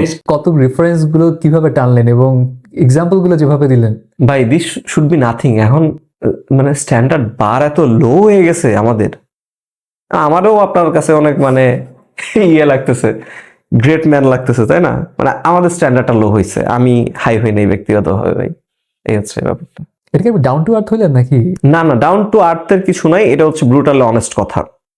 আমার বন্ধু বান্ধব লাইক ফর আমার যেসব বন্ধু বান্ধব আছে, এরা সবাই দেখেন আমরা সবাই ঢাকায় বড় হওয়া, আমরা প্রিভিলেজড চাইল্ড, সবাই আমরা সব ধরনের সুবিধা পাইছি, আমরা এই fast internet access to internet পাইছি, আমরা অল বুকস পাইছি, আমার বাপ মা কখনো পিডায় নাই বই কিনছি দেখা। আপনি ঢাকার বাইরে অনেক জেলায় পাবেন আমার জেনারেশনের ছেলে পেলে বই কিনছে দেখা বাপ মায় পিডায় ছাল তুলে লাইছে, ঠিক আছে, বই কিনছে দেখা। বাট আমার বন্ধু বান্ধব কোন লেভেলের সচেতন না, না তারা রাজনীতি নিয়ে, না তারা দেশ নিয়ে। আমার আশেপাশের লোকজন, আমার বন্ধু বান্ধবের দোষ দিল, ওরা ভিডিও দেখে আমার মারো, মানে আমার আশেপাশের লোকজন নিয়ে আমি দেখতেছি দে আর প্রিভিলেজ পিপল, সব ধরনের অ্যাক্সেস পাইছে, সব মানে অর্থবিত্ত সবই ছিল, স্কোপ ছিল, অপশন ছিল। তারা দেশ নিয়ে খোঁজ খবর রাখে না, তারা রাজনীতি নিয়ে খোঁজ খবর রাখে না, তারা আমাদের যেই history as a Muslim history নিয়ে ধারণা রাখে না। আচ্ছা তুই মুসলিমদের হিস্ট্রি নিয়ে না রাখ, তুই দেশ নিয়ে হিস্ট্রি নিয়ে রাখ। হিস্ট্রি, দেশের হিস্ট্রি যা জানে সবই ভুয়া, মানে 101% ভুয়া হিস্ট্রিটা জানে, যতটুকুই জানে। মানে তারা কোনো বিষয়ে ওয়াকিবহল না, দায়িত্ববোধ খুব কম। অ্যান্ড এই জায়গায় প্রচুর মানে মিস নিউজ, মানে ভুল নিউজ, মিস ইনফরমেশন এগুলো ফিট করানো হয়, আমাদের ভুল ন্যারেটিভ ফিট করানো হয়। এর বাহিরে মানে ধরেন আপনার সামনে, আপনার অপোজিটে সাগর আছে, আপনি সাগর খুঁজতেছেন লং টাইম ধরে, বাট আপনার চোখের সামনে একটা মেঘের পুঞ্জ অলওয়েজ রাখা হয়েছে। এখন আপনি যেদিকেই তাকান ওইটা আপনার সাথে ট্র্যাক করে মুভ করতেছে। আপনার চোখের সামনে আপনি নাকে গ্রান পাচ্ছেন যে সাগরের আশেপাশে আমি আছি, বাট আপনি দেখতে পারতেছেন না। Why is that? আপনার চোখের সামনে মেঘ। এখন মেঘটা কি সরানো খুব কঠিন কিছু? মেঘ কি মানে এটা পাথর যে ভাই পিটাইলে ভাঙবো না? মেঘ সরানো সহজ একটা ব্যাপার, ঠিক আছে, সহজ একটা ব্যাপার। আর আপনি যে এইটুক করবেন, আপনার তো সবার আগে আইডেন্টিফাই করতে হবে যে মানে something is blocking my view from seeing the truth, seeing the clear picture. So আমি আগে ফাইন্ড আউট করি কি, তখন আপনি রিয়েলাইজ করতে পারবেন যে না আমার সামনে মনে হয় মেঘ আছে। ওকে, কিভাবে এটা সরানো যায়, কিভাবে এটা রিমুভ করা যায়, অবস্টাকল এটা কিভাবে আমি এটা পার করতে পারি। ওকে, দেন আপনি ট্রাই করলেন, দেন ইউ সাকসিড, আপনি সাগর দেখতে পাইলেন ভাই। এখন মানে ওরা ফার্স্ট অফ অল ফার্স্ট প্রসেসেই আমি দেখি মোস্ট পিপল এলিমিনেট হয়ে যায়। তাদের যে সাগর খোঁজা দরকার তারা সেটা সম্পর্কেই আইডিয়া নাই, কি খুঁজতে হবে সেটা নিয়েও আইডিয়া নাই, কি চ্যালেঞ্জ সেটা মানে সামনে যে মেঘ আছে সেটা যে চ্যালেঞ্জ বা মানে তার ভিউ কি ব্লক করতেছে এটা অনুধাবন করা, সেটাও তো অনেক পরের ব্যাপার, সেটা তো হয় না। সেটা যে ক্লিয়ার করবে সেটাও হয় না। এইটুকু প্রসেস, সামান্য process, this is bear minimum. এইগুলা যারা ব্রেক করতে পারে ভাই, তারা অন্তত মানে আমি বলবো যে না, to be human you have to be this, at least this level. এখন আপনি বলতে পারেন যে ভাই মানে মানুষ এছাড়া কি মানুষ না? এছাড়া অবশ্যই মানুষ, আপনি মানুষকে জন্মাইছেন মানে মানুষ। এখন বলো না মানুষের মতো মানুষ হও, মানুষ হওয়া খুব কঠিন কাজ, কথা থাকে না, মানে সেরকম ব্যাপার। আপনি মানুষ হয়েছেন, আপনি আশরাফুল মাখলুকাত, সৃষ্টির সেরা জীব, আপনার এইটুক তো ভাই পৃথিবী আপনার থেকে এক্সপেক্ট করে অন্তত। আপনার এই টেকের পাশাপাশি ভাই আমার মনে হয় যে আরো কিছু কোর্স লঞ্চ করা উচিত। না না ভাই, কোর্সের ব্যাপারটা মানে আপনার কি কোর্সের উপর ভরসা নাই নাকি? না, কোর্স বলতে কোর্স যেটা জিনিস, কোর্স জিনিসটা তো প্রচন্ড পচে গেছে। আমি ভাবছিলাম আমাদের এডিসি থেকে একটা কোর্স লঞ্চ করব লাইক এডিটিং এর। আমি এডিটিং পারি না যদিও, বাট আমার টিম মেম্বার, আমার কো ফাউন্ডার তানভীর, আমার editor team, they are very good, আলহামদুলিল্লাহ they are very good. And ওদের 10-12 বছরের প্রুভেন পোর্টফোলিও আমার চ্যানেলে, ওদের এডিটিং এর, ওদের সবগুলো অ্যাপ নিয়েই হচ্ছে ওদের ভালো ইয়ে আছেন। তারা শিখাইতেও পারে ভালো, বেশ কয়েকজন এডিটর আমাদের এখান থেকে শিখে বের হয়ে কাজ করতেছে। সো আমরা ভাবছিলাম যে এডিটিং আমরা জেনুইনলি পারি, আমার টিম পারে, সো আমরা এডিসি থেকে একটা এডিটিং কোর্স লঞ্চ করি, এডিটিং পোলাপান শিখুক। অ্যান্ড তারা ট্রাস্টেড কারো কাছ থেকে শিখতে চায়, আলহামদুলিল্লাহ মানুষ আমাদেরকে ট্রাস্ট করে আল্লাহর রহমতে। অ্যান্ড আমরা শিখাইতে পারবো, উই আর কনফিডেন্ট। অ্যান্ড আমাদের মানুষ চায় না যে ভাই আপনার প্রমাণ কি আপনি কাজটা পারেন, আমার চ্যানেল আছে ভাই, 10 বছর, লাস্ট 10 বছরের ভিডিও আপনি দেখেন, বুঝে গেলেন। সো আমরা ভাবছিলাম এরকম রেডি হয়েছিলাম, পরে দেখতেছি যে এই পরিমাণ ব্যাকল্যাশ, তাবিজ বিক্রেতা, এইটা সেইটা, আর মানে মুড হয় নাই। কোর্স সেল করে কিন্তু খুব ভালো ইনকাম আলহামদুলিল্লাহ। এটা আপনি যারা কন্টেন্ট ক্রিয়েটর আছে, যারা কন্টেন্ট থেকে হচ্ছে ওই যে জেনুইন ব্যাপারটা রাখতে চায় কন্টেন্টে অ্যান্ড ফাইন্যান্সিয়ালি সলভেন্ট হতে চায়, তারা এই জিনিসটা মাথায় রাখতে পারে। কোর্স, তার একটা কোর্স দিয়ে তার টাকা উঠবে, তার ফাইন্যান্স সলিড থাকবে, অ্যান্ড সে হচ্ছে তখন কন্টেন্ট দিয়ে যে তার টাকা কামাইতে হবে এই প্যারাটা থাকবে না, এই চিন্তাটা মাথায় থাকবে না, তখন কন্টেন্টে সে ভ্যালু দিতে পারবে মানুষের জন্য। ফিনান্সিয়ালি যখন কথাবার্তা আসলো তখন আমি আপনাকে একটু জিজ্ঞাসা করতে চাই, টেক সেক্টরে যারা ধরেন কাজ করতে চায় এখন, টেক এমনিতে তো অ্যাডসেন্স থেকে টাকা আসেই না, কম। আর আপনার তো আলাদা হিসাব, আপনি অ্যাডসেন্সই নেই। সো এই জায়গাতে আপনি কি সাজেস্ট করবেন যে কোন কোন জায়গাতে তোমার মনিটাইজেশনের রাস্তা রাখা উচিত যাতে তুমি একটা ভালো সলিড ফিনান্সিয়াল ফানেল পাও, যেটা তোমাকে পুশ করবে আরো আগায় নিতে বা কন্টিনিউ করতে, সাস্টেইন করতে? ইনকাম ফ্লোয়ের যে ব্যাপারটা, ভাই আমরা যারা ধরেন টপ 5 হয়ে গেছি, এদের ইনকাম ফ্লো মোটামুটি ফিক্সড, স্পন্সর বেসড ইনকাম থেকেই আসে। অ্যান্ড টেকে আপনি যদি জেনুইন ব্যাপার স্যাপার আপনার মধ্যে থাকে, এমএনসি গুলা স্পন্সর করবে আপনার ভিডিও, ওইখান থেকেই মোস্টলি ইনকাম চলে আসে। এটিসির 90%-এর মতন ইনকাম বা 80%-এর মতন ইনকাম আসে আমাদের এক্সটার্নাল স্পন্সর থেকে। যে কোম্পানি ফোন বানাইছে তার থেকে না, যে সব স্পন্সর করতেছে যার নাম বলতেছি তার থেকেও না। 80% ইনকাম আসে বাইরের থেকে। যেমন আমরা দারাজ, বিকাশ, জিপি এরকম বড় এমএনসি গুলার ইনসার্ট করি। ইনসার্ট মানে কি, আমার গোটা কন্টেন্টের মধ্যে একটা স্লাইস কেটে ওর একটা প্রমোশন ঢুকাই দিলাম, ঠিক আছে? ইনসার্ট বা ইন্টিগ্রেশন বলে। সাটেল ওয়েতে, সাটেল না, direct Dhaka direct by, directly যে দিস ভিডিও স্পন্সর্ড বাই, যেটা বাইরের দেশেরও যারা ভ্যালু প্রোভাইডিং কন্টেন্ট ক্রিয়েটর আছে তারা এটা ফলো করে। এন্ড এইটাই first sponsoring method content creation লাইফে। এরপর অনেকগুলাই শুরু হয়েছে, অনেকগুলো প্র্যাকটিস হয়েছে, এটাই ফার্স্ট, এটাই সবচেয়ে বেশি প্রমিনেন্ট। সো ওইখান থেকে আমাদের মোস্ট 70 to 80% ইনকাম চলে আসে, ওইটা ভলিউমটা বেশি। আর যারা এখন নতুন শুরু করতেছে, ওই যে আমরা তো একটা খালি মাঠ পাইছিলাম, ফাঁকা মাঠ পাইছিলাম, এখন তো সেটা নাই। এখন যদি তার হইতে হয় ভাই, সবার আগে তার এটাকে একটা ক্যারিয়ার পাথ হিসেবে ধরে একটা ইনভেস্ট নিয়ে নামতে হবে, ছোটখাটো হলেও। কারণ তার গিয়ার টিয়ার লাগবে, হোক একটা আইফোন, দ্যাটস গিয়ার 2, আমরা তো আইফোন দিয়ে শুট করতেছি এখানে। আচ্ছা, দেন হচ্ছে তার দৈনন্দিন যে অপারেশন গুলো ভাই, সে শুরুতেই কিছু যদি একটা ছোট অ্যামাউন্টের সলিড যদি অডিয়েন্স বেস তৈরি করে ফেলতে পারে, যে সবগুলো থেকে স্পন্সর পাবে, পিআর পাবে, এখন পিআর প্রচুর আসে, পিআর পাবে, এগুলো দিয়ে তার অপারেশন কস্টটা চলে যাবে। এন্ড এখানে সবচেয়ে ভালো হয় আপনি ফার্স্ট 1 লাখ সাবস্ক্রাইবার যাওয়ার আগ পর্যন্ত, আর একটা সলিড মনে হয় আপনার কাছে, মনে হয় যে না আপনি একজন, আপনাকে চিনে মানুষ, আপনাকে ট্রাস্ট করে, you are name right now, এইটা হওয়ার আগ পর্যন্ত you should be a one man army, you should be. Usually থেকে কিন্তু একটু পার্থক্য। ইউজুয়ালি আমি প্রেফার করি যে টিম প্লেয়ার হইতে, কারণ আপনার টিম বিল্ড করা লাগবে, লিডারশিপ স্কিল থাকা লাগবে, টিম গাই হন অলওয়েজ। বাট আপনি টিম শুরু করবেন, ধরলাম 1 লাখ, একটা মাইলস্টোন ধরলেন, 1 লাখে আপনি, তখন আপনার ফাইন্যান্স একটু রোলিং হয়েছে, ফ্লোয়িং হচ্ছে, তখন আপনি টিমের দিকে যান। আপনি যখন টিম অ্যাকোয়ার করেন, টিম রেডি করেন, তখন আপনি টিমের মধ্যে কাজ ভাগ করে দেন। এর এক পর্যন্ত আপনি ওয়ান ম্যান আর্মি হলে সবচেয়ে ভালো। ওয়ান ম্যান আর্মি হলে কি সুবিধা ভাই, আপনার অপারেশন কস্টটা কমতেছে। তাহলে শুরুতে যে পরিমাণ অপারেশন কস্ট আপনার যাবে, আপনি মাথা তুলে দাঁড়াতে পারবেন না। তো এই জন্য শুরুতে ওয়ান ম্যান আর্মি হন, নিজে শুট করেন, নিজে স্ক্রিপ্ট লেখেন, নিজে হোস্ট করেন, নিজে এডিট করেন। কন্টেন্ট ক্রিয়েটর মানে কিন্তু এইটা একজনেরই করার কথা।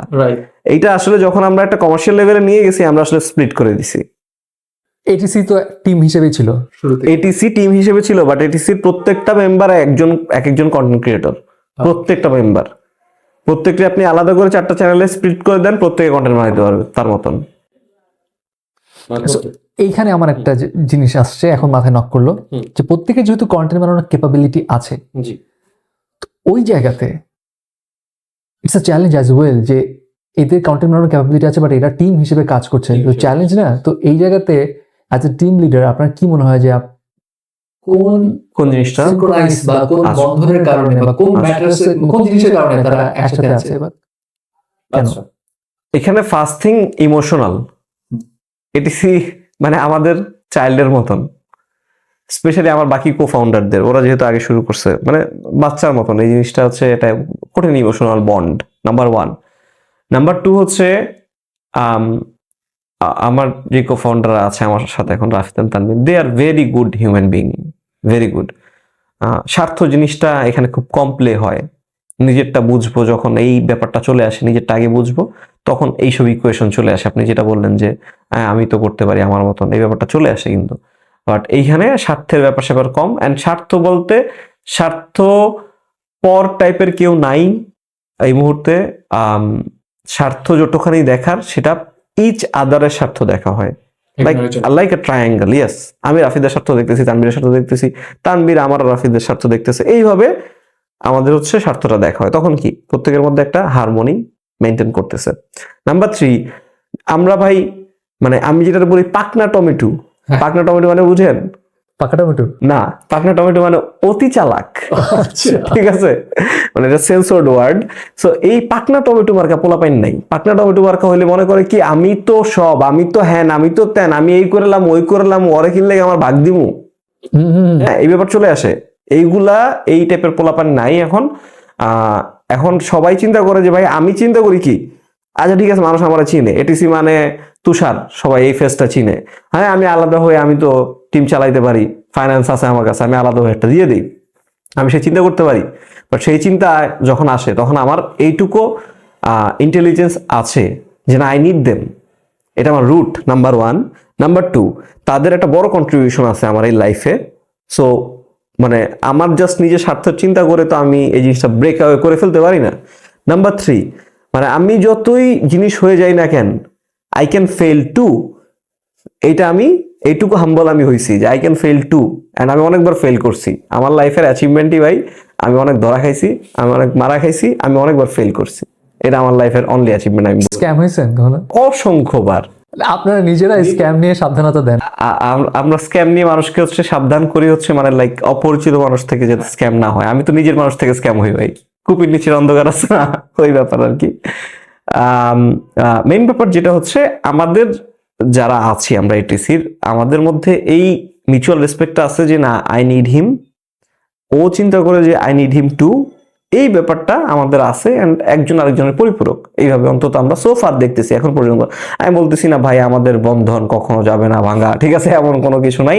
পৃথিবীতে সবকিছু এভলভিং, সবকিছু চেঞ্জিং। হু নোজ কালকে আমি বেঁচে থাকি কিনা, কালকে আমরা একসাথে থাকি কিনা, নোবডি নোজ দ্যাট। সো এই জন্য সোফার এত বছর ধরে আমাদের বন্ডিংটা টিকে আছে, কারণ বাংলাদেশে এতটুকু টিকে না ইউজুয়ালি। রাইট। এই জায়গাতে আমার একটা বিষয়, আমি আপনার যে কটা ইন্টারভিউতে দেখেছি, যখনই এটিসির কথা আসে আপনি অলওয়েজ আপনার টিমকে ক্রেডিট দেন, and it's a big thing. যখন আপনি একটু টপ লেভেলে হয়ে যাবেন, অ্যাট দ্যাট টাইম হচ্ছে ক্রেডিট দেওয়ার কোনো বিষয় থাকে না, নিজেরটা সব কিছু নিজে নিয়ে নিই। সো এটা আপনার একটা বেস্ট পার্ট আমি বলবো আপনাকে। বাট আমার জানার ইচ্ছা হচ্ছে যে অ্যাজ এ টিম মেম্বার হোক, টিম লিডার হোক, আপনার ওর্স্ট পার্টটা কি?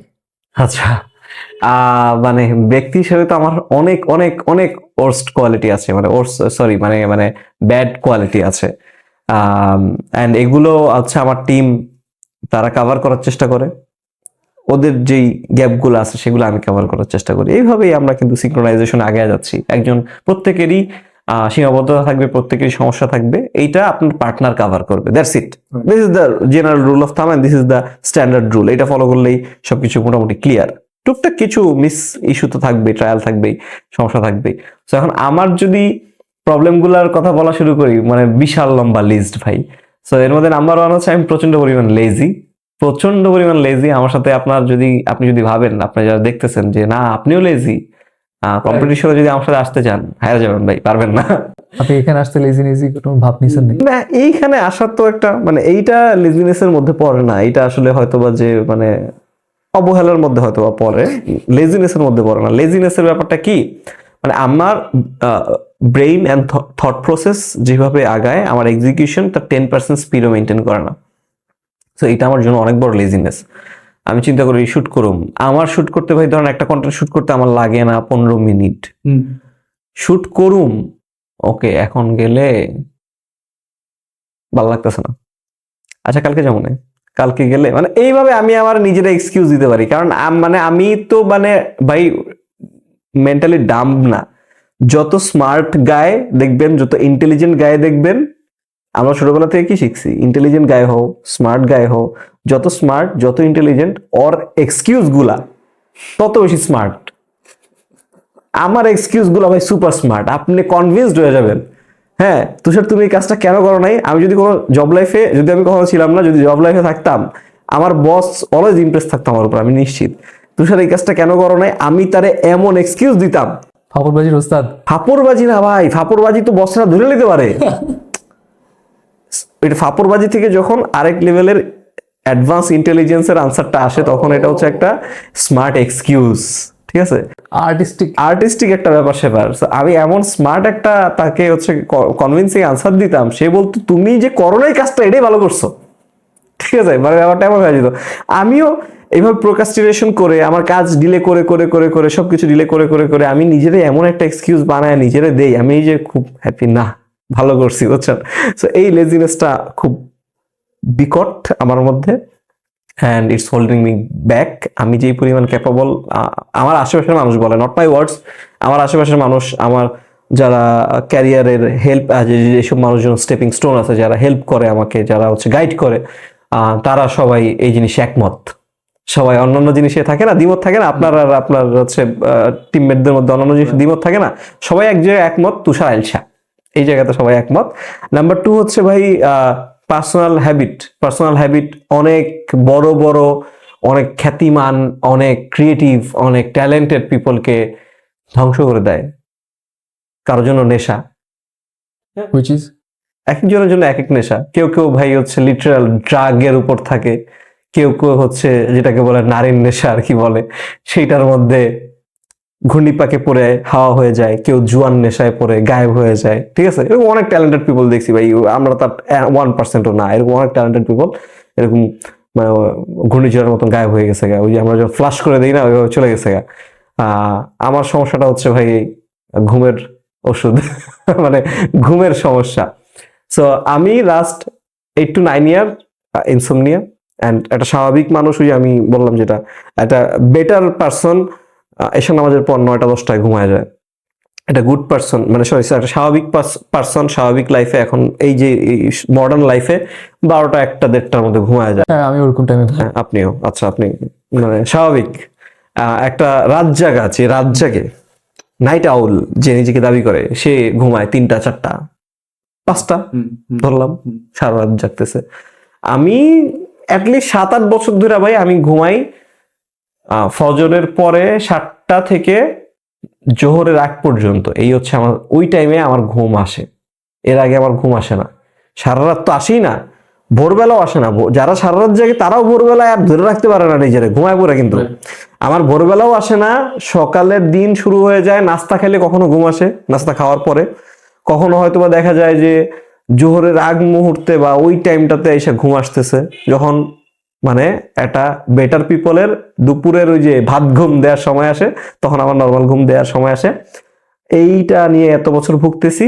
অ্যান্ড দ্বিতীয়ত হচ্ছে আমার এমনও হয় 48 ঘন্টা আমি ঘুমাইতে পারতেছি না টানা। সো তখন দেখা যায় যে বিভিন্ন ফেজ আছে এটার। আমি হচ্ছে তো মেডিকেল সায়েন্স নিয়ে পড়ি নাই, বাট আমি হচ্ছে ইঞ্জিনিয়ার না হয়ে রাজমিস্ত্রি হয়ে যতখানি এক্সপিরিয়েন্স করছি সেই অনুযায়ী বলি, আপনি 12 ঘন্টা খুব ইজিলি জেগে থাকতে পারবেন। 12 ঘন্টা আপনি অ্যাক্টিভ থাকবেন, 12 ঘন্টা পর আপনার শরীর ছাড়া শুরু করবে, ঘুম আসা শুরু করবে, ফাইন ওকে। আপনার যখন সেটা 24 ঘন্টায় চলে যাবে, তখন আপনার দেখবেন ব্রেনের তার একটা একটা করে ছিটতেছে। বলি না মাথার তার ছিটতেছে, তার ছিড়বে আপনার একটা একটা করে, আপনি ফিল করতে পারবেন। হ্যাঁ, যখন 36 আওয়ার চলে যাবে, আপনি অনেক নাম হয়ে যাবেন, ডাম হয়ে যাবেন, নার্ভাস সিস্টেম ঠিক মতো কাজ করবে না, আপনি এটা তন্দ্রার একটা স্টেটে থাকবেন, আপনি চিন্তাও করতে পারতেছেন না, আপনি ঘুমাইতেও পারতেছেন না, আপনার কিছু ভালো লাগতেছে না, মানে মানে এটা মানে একটা খুবই ফালতু একটা স্টেট 36 ঘন্টা জায়গায় থাকার পরে। 48 ঘন্টা পর্যন্ত যখন এটা চলে যায়, এই জিনিসগুলো প্রচন্ড পরিমাণ damaging for the brain, for the nervous system. আপনি ফিল করতে পারেন এগুলো? আমি ডেফিনেটলি ফিল করছি, অনেক বছর ফিল করছি। এরপরেই আমি হচ্ছে মেডিকেশনে আসছি। এক্সাম্পল দিতে পারবেন যে কি ফিল করছেন এক্স্যাক্টলি? আচ্ছা, যেমন ভাই নাম্বার 1 স্মৃতিশক্তি একদম চলে যাওয়া, একদমই মানে ধরেন বিশাল জাম্প। আমি ছোটবেলায় ওই যে মানে বলছিলাম আমার আব্বা কখনো মোবাইল নাম্বার সেভ করে রাখতো না, ওনার নেটওয়ার্ক অনেক বেশি ছিল, অনেক মানুষ পরিচিত ছিল, 500-600 নাম্বার ছিল, আব্বা নাম্বার সেভ করে রাখতো না, আমি আব্বার সাথে সাথে অলওয়েজ থাকতাম, আব্বা আমার নাম্বার বলতো, আমি মুখস্থ করে রাখতাম। 500-600?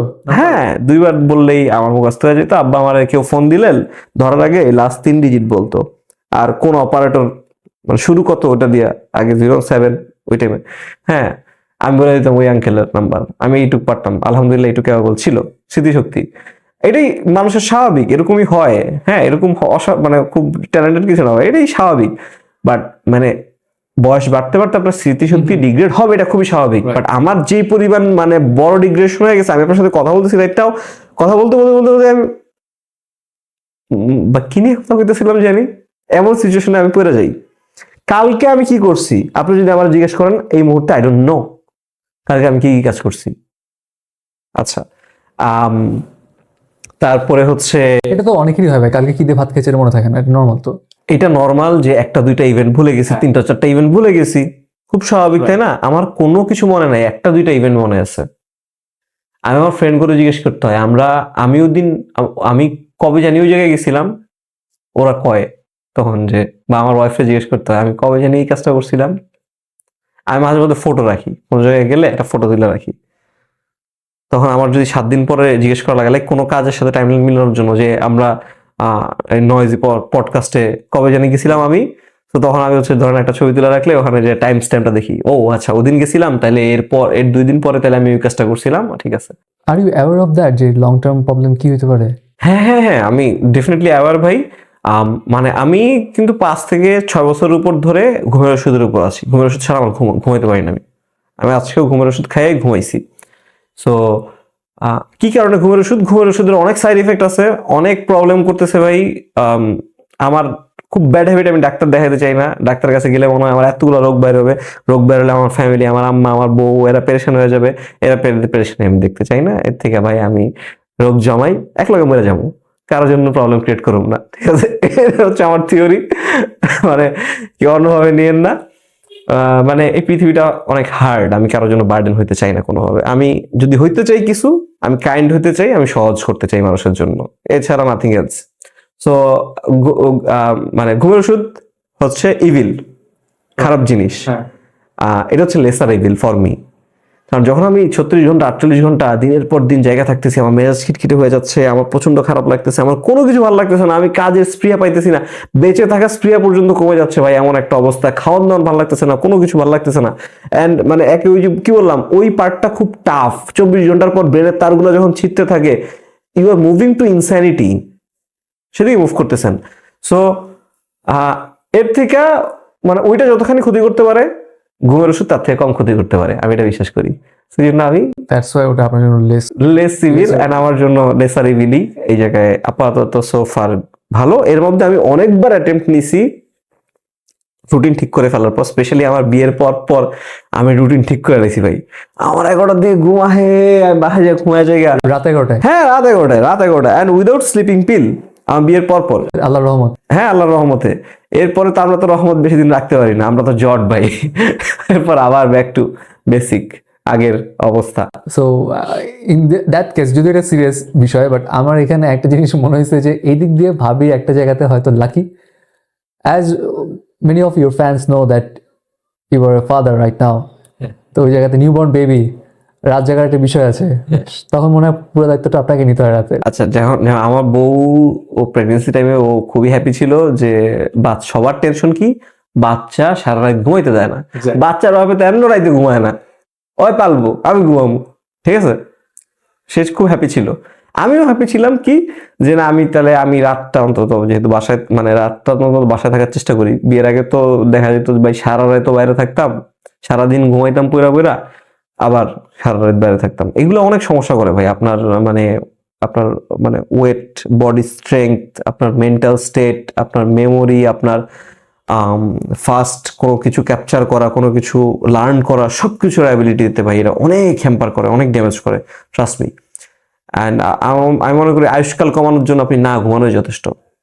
নেশা করে যারা, প্রচুর নেশা করে, অগরও আয়ু মনে হয় আমার থেকে বেশি থাকবো নেশা টেশা না কইরা। I am pretty much sure about this. আচ্ছা, সো আমি ভাবছিলাম যে আমি রাত জাগবো, তাহলে হয়ে গেল, মিলে গেল। আমার বাবু সে খুব মানে আমার মানে সবার, আমার বন্ধু বান্ধবদের সবার কথা যে তুষারের ছেলে বা সন্তান, তুষারের সন্তান খুব ইউনিক হবে। হ্যাঁ, এইটা আমার মানে আশেপাশে সবার একটা কথা যে ওর বাপের মতো নয়, ইউনিক হবো। আমি কোন দিকে ইউনিক এটা আমি বুঝি না, বাট মানে ওদের ভাষ্য। আমার ছেলে অলরেডি ইউনিক হয়েছে একটা দিকে, সেটা হচ্ছে সে ব্লাড গ্রুপ পাইছে, আমার হচ্ছে বি পজিটিভ, তার মায়ের হচ্ছে এ পজিটিভ, প্লাসে কি হয়, মাইনাস হয়।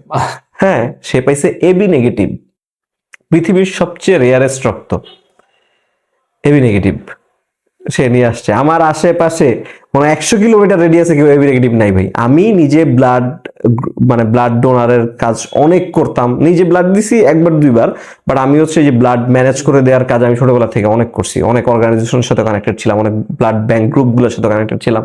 এবি নেগেটিভ খুব রেয়ারলি, খুবই রেয়ারলি পাইছি। আমার ছেলে হয়েছে এবি নেগেটিভ, এইগুলো নাম্বার 1। নাম্বার 2, ওই যে আমি ভাবছি কি যে ভাই সারা রাত জাগবে, এরপর আমি সকালে ঘুমাই, সেও সকালে ঘুমায় যাবে আমার সাথে সাথে, রাইট। আমার ছেলে হচ্ছে ভাই, আমি যখন ঘুমাইতে যাই ধরেন ভোরবেলা ফজরের পরে, আমার ছেলে জাগে তো এরপর সে 9টা পর্যন্ত জাগনা থাকে, 4 ঘন্টা জাগনা থাকে, 9টা পর্যন্ত জায়গা থাইকা এরপরে তার হচ্ছে নানা নানি মানে ফ্যামিলির বাকিরা সবাই যখন স্বাভাবিক মানুষরা যেই টাইমে ঘুমের থেকে উঠে, ওই যখন উঠে তখন হচ্ছে সে আবার ঘুমাইতে যায়। এটা তো মিললো না। টুইস্ট পে টুইস্ট না, মিললো না এটা, মানে চ্যালেঞ্জ বাকিদেরও, মানে সবার লাইফই টাফ, সবার এই চ্যালেঞ্জগুলো নিতে হয়। আপনার ভাই এইভাবে নিতে হয়, আমার এইভাবে নিতে হয়, আর নিতে হবে। নিতে হবে। এক্স্যাক্টলি। আচ্ছা, এখন আমি না আপনার একটু পার্সোনাল কোশ্চেন করবো। হ্যাঁ, তুষার ভাইয়ের পেজে যখন আমি ঢুকি তখন ওখানে পিন পোস্ট করা ছিল একটা, যে পিন পোস্টে ভাবির সঙ্গে আপনার একটা ছবি এবং ওখানে আপনার বিয়ের একটা অ্যানাউন্সমেন্টের বিষয়, যেখানে আপনি বলেছেন যে অনেককে না জানাতে পারার কারণে অনেক সরি বা কোনো কিছু একটা ওখানে বলেছেন, রাইট? আমার কথা হচ্ছে যে এটা পিন করার পিছনে রিজনটা কি? ভাবি কি জোর করে দিচ্ছে? আচ্ছা, না আমার মানে আমার ওয়াইফ, আলহামদুলিল্লাহ আমি আমার লাইফে যত জায়গায় ঠুকছি ভাই, আমি ফিল করি যে মানে আমি আমার অ্যারেঞ্জ ম্যারেজ, আমি মানে যে ওয়াইফ পাইছি আমার সব ঠকা মিটে গেছে, মানে এখানে পোষায় গেছে। যত জায়গায় আমার লস হয়েছে, যত যা আমি পাই নাই, হয়তো আমার পাওয়ার কথা ছিল, যেখানে আমার হক নষ্ট হয়েছে, আমার এখান দিয়ে আল্লাহ আমার পোষায় দিছে। সে কোনো জিনিসেই, সে যে পোস্ট, সামান্য পোস্ট হলেও কোনো জিনিসেই জোর জবরদস্তি নাই। সে আমার চিন্তা, আমার ডিসিশনটাকে প্রায়োরিটিতে রাখে, and I am everything to her. এই পৃথিবীতে চিন্তা করলে তার স্বামী তার কাছে সবকিছু টাইপের। আমরা যে পোস্টটা দিছি, পোস্টটা খুব ডিফারেন্ট। আমি আমার প্রাইভেট লাইফ খুবই প্রাইভেট রাখি, এক্সট্রিমলি প্রাইভেট রাখি। আমি আমার বিয়েতে গোটা ছবি তোলা হয়েছে 3টা, গোটা বিয়েতে। নারীদের ফ্লোর আলাদা ছিল, পুরুষদের ফ্লোর আলাদা ছিল। 2 তলায় হচ্ছে ছেলেদের, আমার ওয়ালিমা করছি। ওয়ালিমাতে ছেলেরা 2 তলায় ছিলাম, মেয়েরা 3 তলায় ছিল। কোনো স্টেজ ছিল না। আমি জামাই, আমি সব টেবিল ঘুরাম ঘুরা সবাই খাওয়াইছি, নিজে ঘুরে ঘুরে খাওয়াই, মানে খাওয়ানো আছে না, দাওয়াত দিছি, আমি দাওয়াত দিয়ে ওনাদের আনছি। আমার বিয়েতে গিফট মোটামুটি আকারের হাইলি ডিসকারেজ করা ছিল, গিফট আনার দরকার নাই, কারণ ঢাকার মানুষের লাইফ এত টাফ।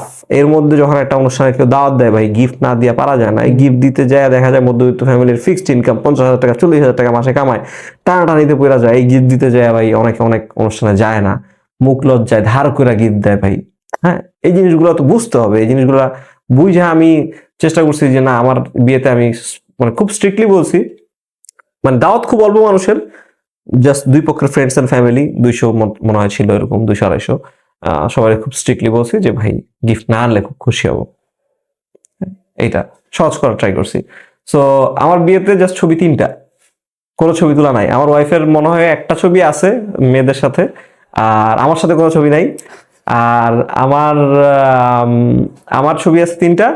তা হচ্ছে 3 ভাই আসছে দূর থেকে, তারা বিভিন্ন জেলা থেকে আসছে দাওয়াতে, তাদের 3জনকে ছবি তুলতে দিছি। বাকি কেউ যারা আমার এখানের বা ঢাকার কেউ ছবি তুলতে পারে নাই, কেউ ছবি তুলতেও দিই নাই, এগুলা কমপ্লিটলি অ্যাভয়েড করছি। এখন তাহলে পোস্টটা কেন দিছি বলতে পারেন আপনি, যে এত কিছু মেনটেন করো, পোস্ট কেন দিছো? হ্যাঁ, পোস্ট দিছি হচ্ছে ভাই, মানে ইসলামের নিয়ম হচ্ছে বিয়ের নিউজটা অ্যানাউন্স করা, এটা নিয়ম। বিবাহ হইছে এটা যাতে অ্যানাউন্স করা, লাগলে মাইকিং করা, এটা হচ্ছে নিয়ম। সো এখন দেখেন, আমারে টুকটাক মানুষজন চিনে আমার এলাকায় রাস্তাঘাটে। সো যখন আমি আমার বউর সাথে যাইতেছি, আর আমি তো হাকডাক মানে মানে অনেক আয়োজন করে বিয়ে করি নাই যে সবাই 1 সপ্তাহ ধরে জানছে আমি কি তুষারের বিয়ে হইতেছে, ও ওই তুষার, আচ্ছা, মানে এইভাবে তো মানুষ জানে নাই। আমি খুবই সাটল ভাবে, খুবই অল্প আয়োজনের মধ্যে, অল্প খরচে আমি হচ্ছে বিয়েটা করছি। সো এই জন্য মানুষ ধরেন আমার বউরে নিয়ে বিয়ের পরে যাইতেছি, মানুষ কেমনে যাই ঢাকায়, কি রে ওরা না ভালো ছিলাম, ঠিক আছে, আমি বলে ঘুরতেছি। অনেকে আবার জিজ্ঞেস করে কে, আবার আমার বউ যেহেতু হচ্ছে সে পর্দা মেনটেন করে, বোরকা পরে, বোরকা এই পর্দা মেনটেন করার একটা বড় পারপস, ইন্টেনশন হচ্ছে যাতে না বোঝা যায় যে উনি কি 20 বছরের একজন তরুণী নাকি 40 বছরের একজন হচ্ছে মধ্যবয়স্ক মহিলা নাকি কে, এটা যাতে না বোঝা যায়, এটা একটা বড় ইন্টেনশন। সো মানে মানুষের অনেক ভুল ধারণা তৈরি হইতেছে। সেই জন্য তখন আমি যে পোস্ট আপনি দেখছেন সেটা আমি 1 বছর পর দিছি, বিয়ের 1 বছর পর, যেদিন অ্যানিভার্সারি আর কি। অ্যানিভার্সারি বলতে তো কিছু পালন করি না ওইভাবে, মানে ওই দিন আর কি। দেখলাম আমার প্রোফাইলে তো যেদিন বিয়ে হয়েছে সেদিনই আমি একটা লাইভ ইভেন্ট দিছিলাম, জানছে। এখন যারা পেজে কানেক্টেড এরা আবার একটা ডিফারেন্ট অডিয়েন্স হয়ে গেছে। আমি আরে কি রে ভাই, আমি তো মনে করছি মানুষ প্রোফাইল থেকে জানবে, এরা প্রোফাইলে নাই। তখন হচ্ছে ইয়ে থেকে দেখলাম, তখন আমি পেজে দিলাম যে মানে 1 বছর পূর্ণ হইলো, কোরবানিদের দিন, তাও আবার হ্যাঁ, রাইট। কোরবানি হয়ে গেছে, 1 বছর হয়ে গেছে অলমোস্ট। জানান দেওয়ার জন্য যে না ম্যারিড। এর মধ্যেও বিয়ের প্রপোজাল আসতেছিল, মানে আমার বিয়ের পরেও 2-4টা প্রপোজাল আসতেছিল। তো মানে জানাইতে তো হবে, আর মানুষেরও জানতে হবে this is my wife, don't think otherwise. ঠিক আছে, এইসব কারণবশত আমার জন্য নেসেসারি ছিল। এখন আমার লাইফটা যদি পাবলিক না হইতো, মানে পাবলিক ডোমেইনে যদি আমার কাজ না করা লাগতো, আমি কখনো পোজ দিতাম না হয়তো বা। আচ্ছা, এই জায়গাতে না ভাই আমার একটা জিনিস, আমি আমার একটা কথা শেয়ার করি আপনার সাথে। আমিও বাবা, আমার 2টো সন্তান আছে, 3 বছর, একটা 1.5 বছর একটু বেশি। আমি আমার ছেলে মেয়েদের বার্থডে কখনো সেলিব্রেট করি নাই, আমিও অ্যানিভার্সারি কখনো ভাবে পালন করি নাই। বাট একটা জায়গা থেকে আমার এখনো একটু গিল্টি ফিল হয়। আমি পালন করি না, ওটা আমার একটা আলাদা রিজন আছে। আমি ওটা এক্সপ্লেন সবাইকে করবো না, আমি করতে মানে করলে ওরা বুঝবে না। বাট আমারও রিজনটা আমি ধরে রাখতে পারি না। সামটাইমস অন্যের বার্থডেতে আমাকে যেতে হয়। হ্যাঁ, এটা আপনার ক্ষেত্রে সেম সেম, হ্যাঁ যেতে হয়। আমি যতখানি পারি অ্যাভয়েড করি।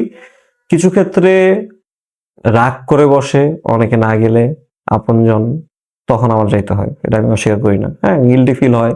আর আসলে মানে জিনিসটা মানে কিভাবে বলবো, আপনি এই জিনিসটাতে খুব এক্সট্রিম ভাবে দেখাটাও ঠিক না, আবার খুব লাইটলি দেখাটাও ঠিক না। এইভাবে লাইটলি দেখতে দেখতেই দেখা যায় কি অনেক মেজর কোনো জিনিসে আমরা খুব লাইটলি নিয়ে ফেলছি।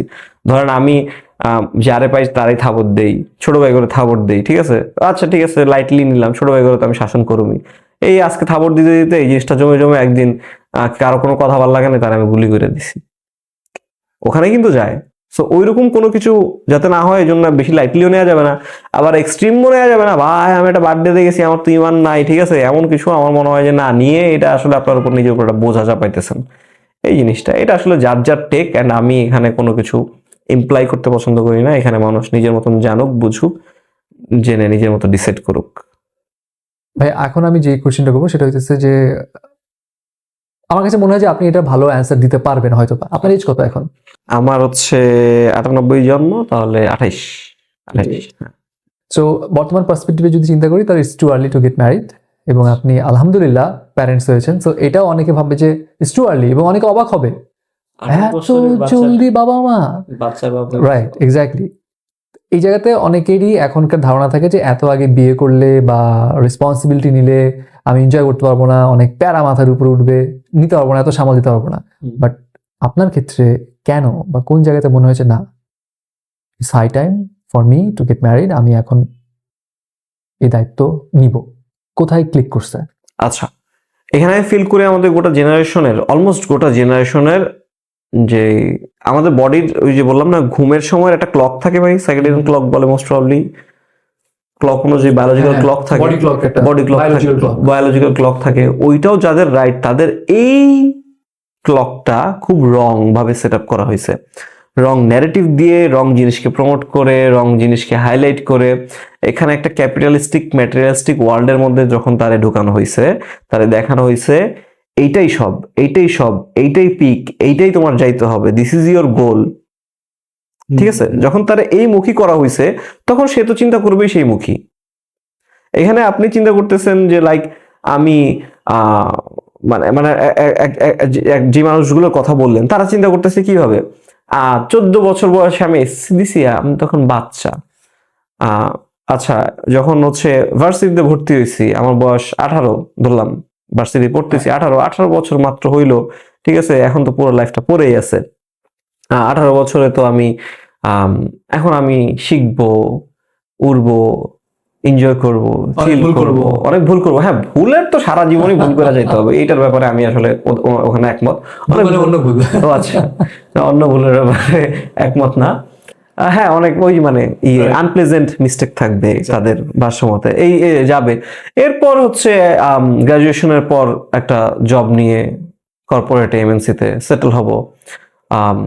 এরপর একটা লাইফ চলবে, লাইফ হচ্ছে নিজের মতন, নিজের যেটা ইচ্ছা, যেটা খায়েশ সেটা পূরণ হওয়ার মতন লাইফ থাকবে।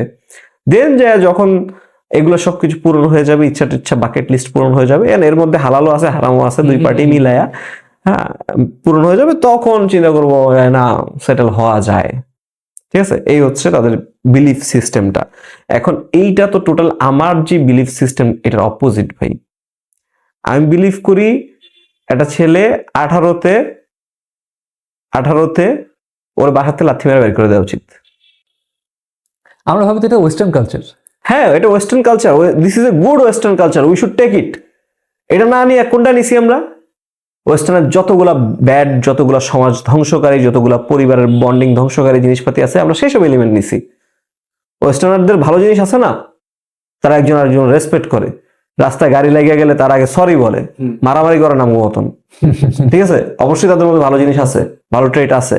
তারা 18 বছর পর্যন্ত ছেলেকে মেয়েকে রাখতেছে, ডিপেন্ডেন্ট রাখতেছে। এরপর you are on your own, এটা দিয়ে কি সে একটা কেবল পার্সন তৈরি করতেছে, যে একটা জনশক্তির ইম্পর্টেন্ট পয়েন্ট। আমার আশেপাশে 28 বছরের 30 বছরের মাম্মি চাইল্ড এত ভরা, কি করব আমাদের এত জনসংখ্যা? 30 বছরের ছেলে যদি বাপ মার ডিসিশন ছাড়া মিরপুর থেকে খিলগাঁও না যেতে পারে, আপনি কি করবেন? সুলতান মেহমেদ টু অটোমান এম্পায়ারের একজন শাসক ছিলেন। ওনার এটা নিয়ে ইংলিশ প্রভাব আছে খুব ফেমাস, যে Mehmed knew his priority straight. উনি ওনার ছোটবেলা থেকে ওনার কি প্রায়োরিটি, ওনার লাইফের পারপোজ কি, ওনার লাইফের গোল কি, সবকিছু স্ট্রেট লাইনে বুঝে গেছিল।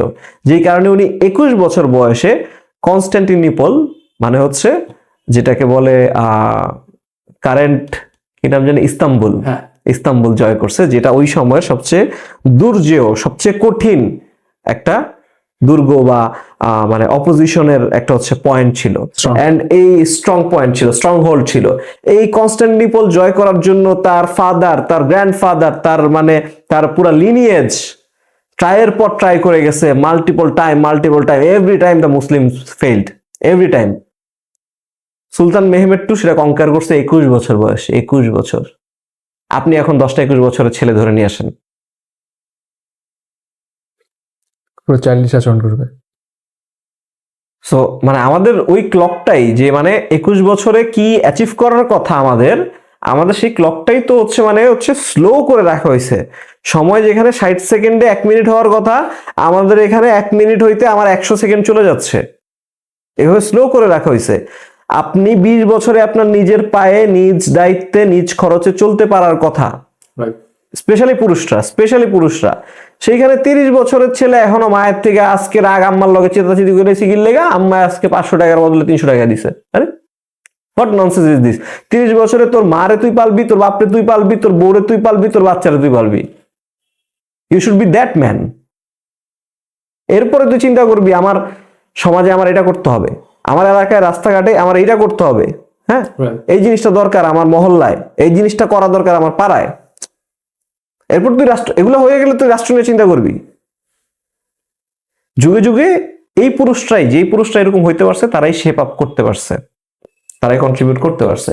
এখন we are not man enough, আমার কাছে যেটা ফিল হয়, এটাই বড় সমস্যা।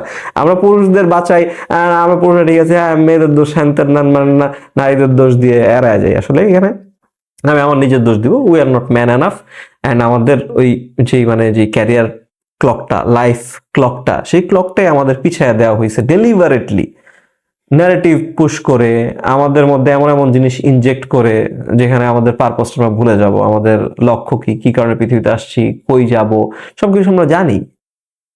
আমি এখানে যে এথিস্ট, তার নিয়ে আমি কোনো কমেন্ট করতেছি না, সে বিশ্বাস করে না, তার ব্যাপার ভাই, হিজ উইশ, হার উইশ, তার ব্যাপার।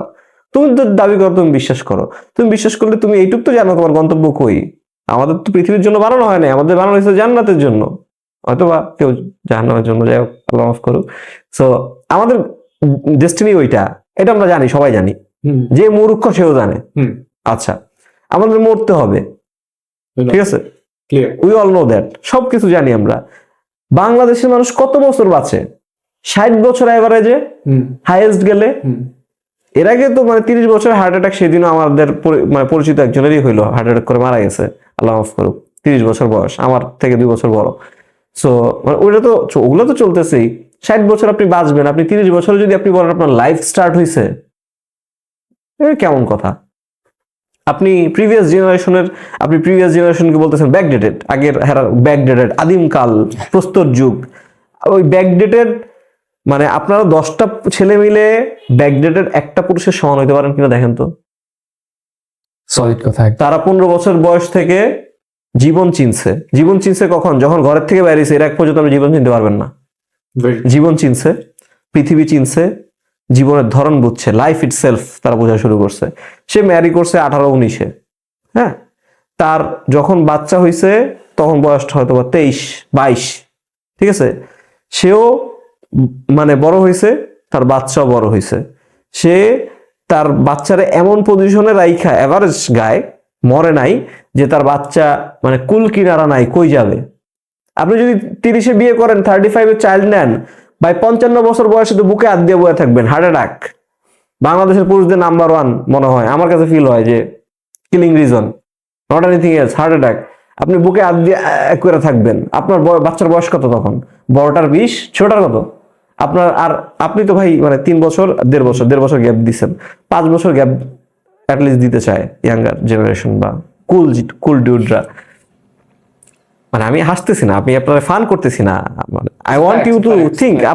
আমি চাই আপনি চিন্তা করুন, আপনি চিন্তা করে আমার অপোজ করেন, কোনো সমস্যা নাই, আমার কাউন্টার দেন, কোনো সমস্যা নাই। আমি এর অ্যাক্টিভিস্টও না, আমি এইগুলো নিয়ে না, জাস্ট আমি যেভাবে নিজে ভাবি সেটা আপনাকে জানাচ্ছি।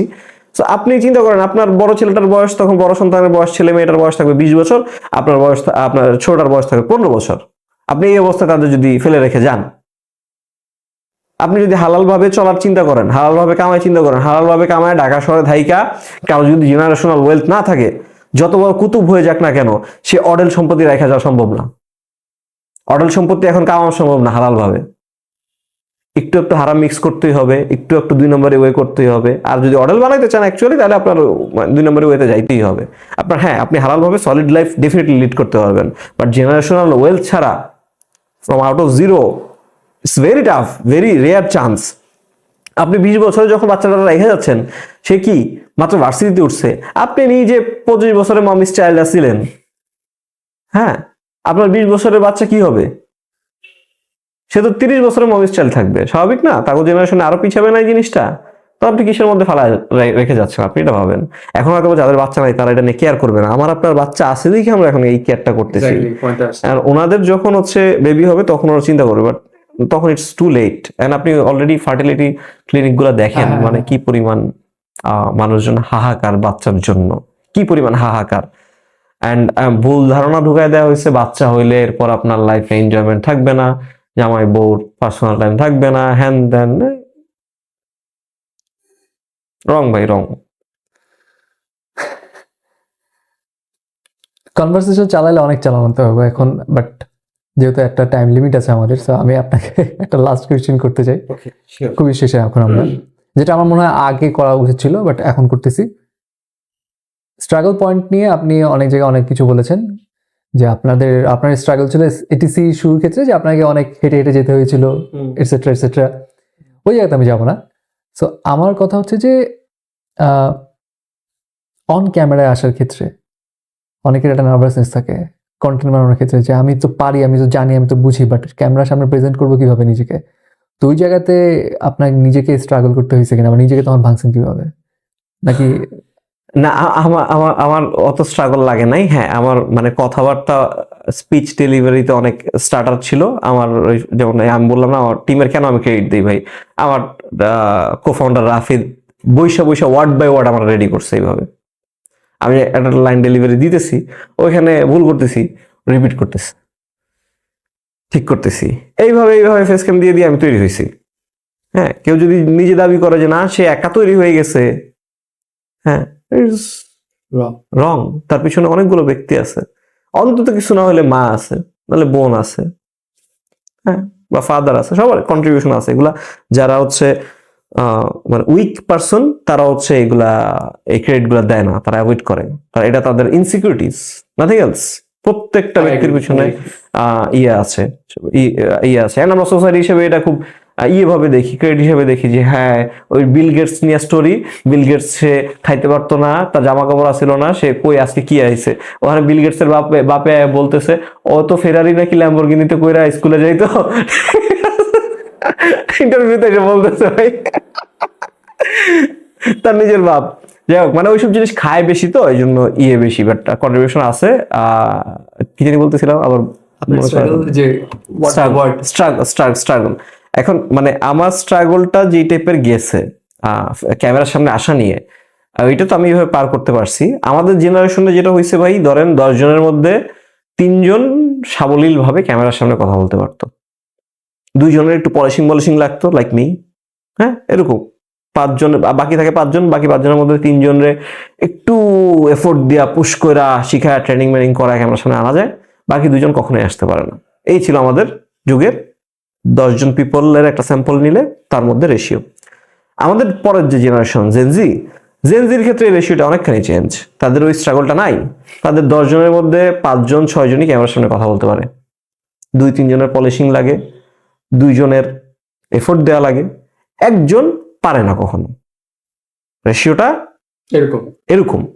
নেক্সট জেনারেশন তো আমার মনে হয় ভাই, ওই যে আমাদের ছোট বাচ্চাগুলো আছে ফ্যামিলিতে, ক্যামেরা ধরলেই মানে এমনি ধরেন এমনি আসছে, ক্যামেরা ধরলেই অটোমেটিক, মানে মায়ের পেটের থেকে ট্রেনিং প্রাপ্ত, ফটোজেনিক, মানে he or she knows what is going on. ওরা কেউ শিখায় নাই তুই পোজ দে না, ও নিজে থেকে পারে। আপনি রিলেট করতে পারবেন, আপনার ফ্যামিলি থেকে দেখেন ভাই, আমার মেয়ে ক্যামেরা অন করলেই এই যে মানে এই জিনিসগুলো তারা, মানে ধরেন আমাদের তো ডিএনএটা এভার চেঞ্জিং, ঠিক আছে, এন্ড এই জিনিসগুলো আমরা ইভ্যালুয়েশন হচ্ছে স্লাইড করেও, সো এই জিনিসগুলো আমরা শিখে আসতেছে। তারপরে এখনকার পোলাপাইনের ফোন চালানো শিখার লাগে না, ওরা তো নিজে নিতে পারে, ওদের তো এই চ্যালেঞ্জ নাই। এখন আমার আব্বা আম্মার জন্য তো এটা চ্যালেঞ্জিং ভাই, ফোন চালানো,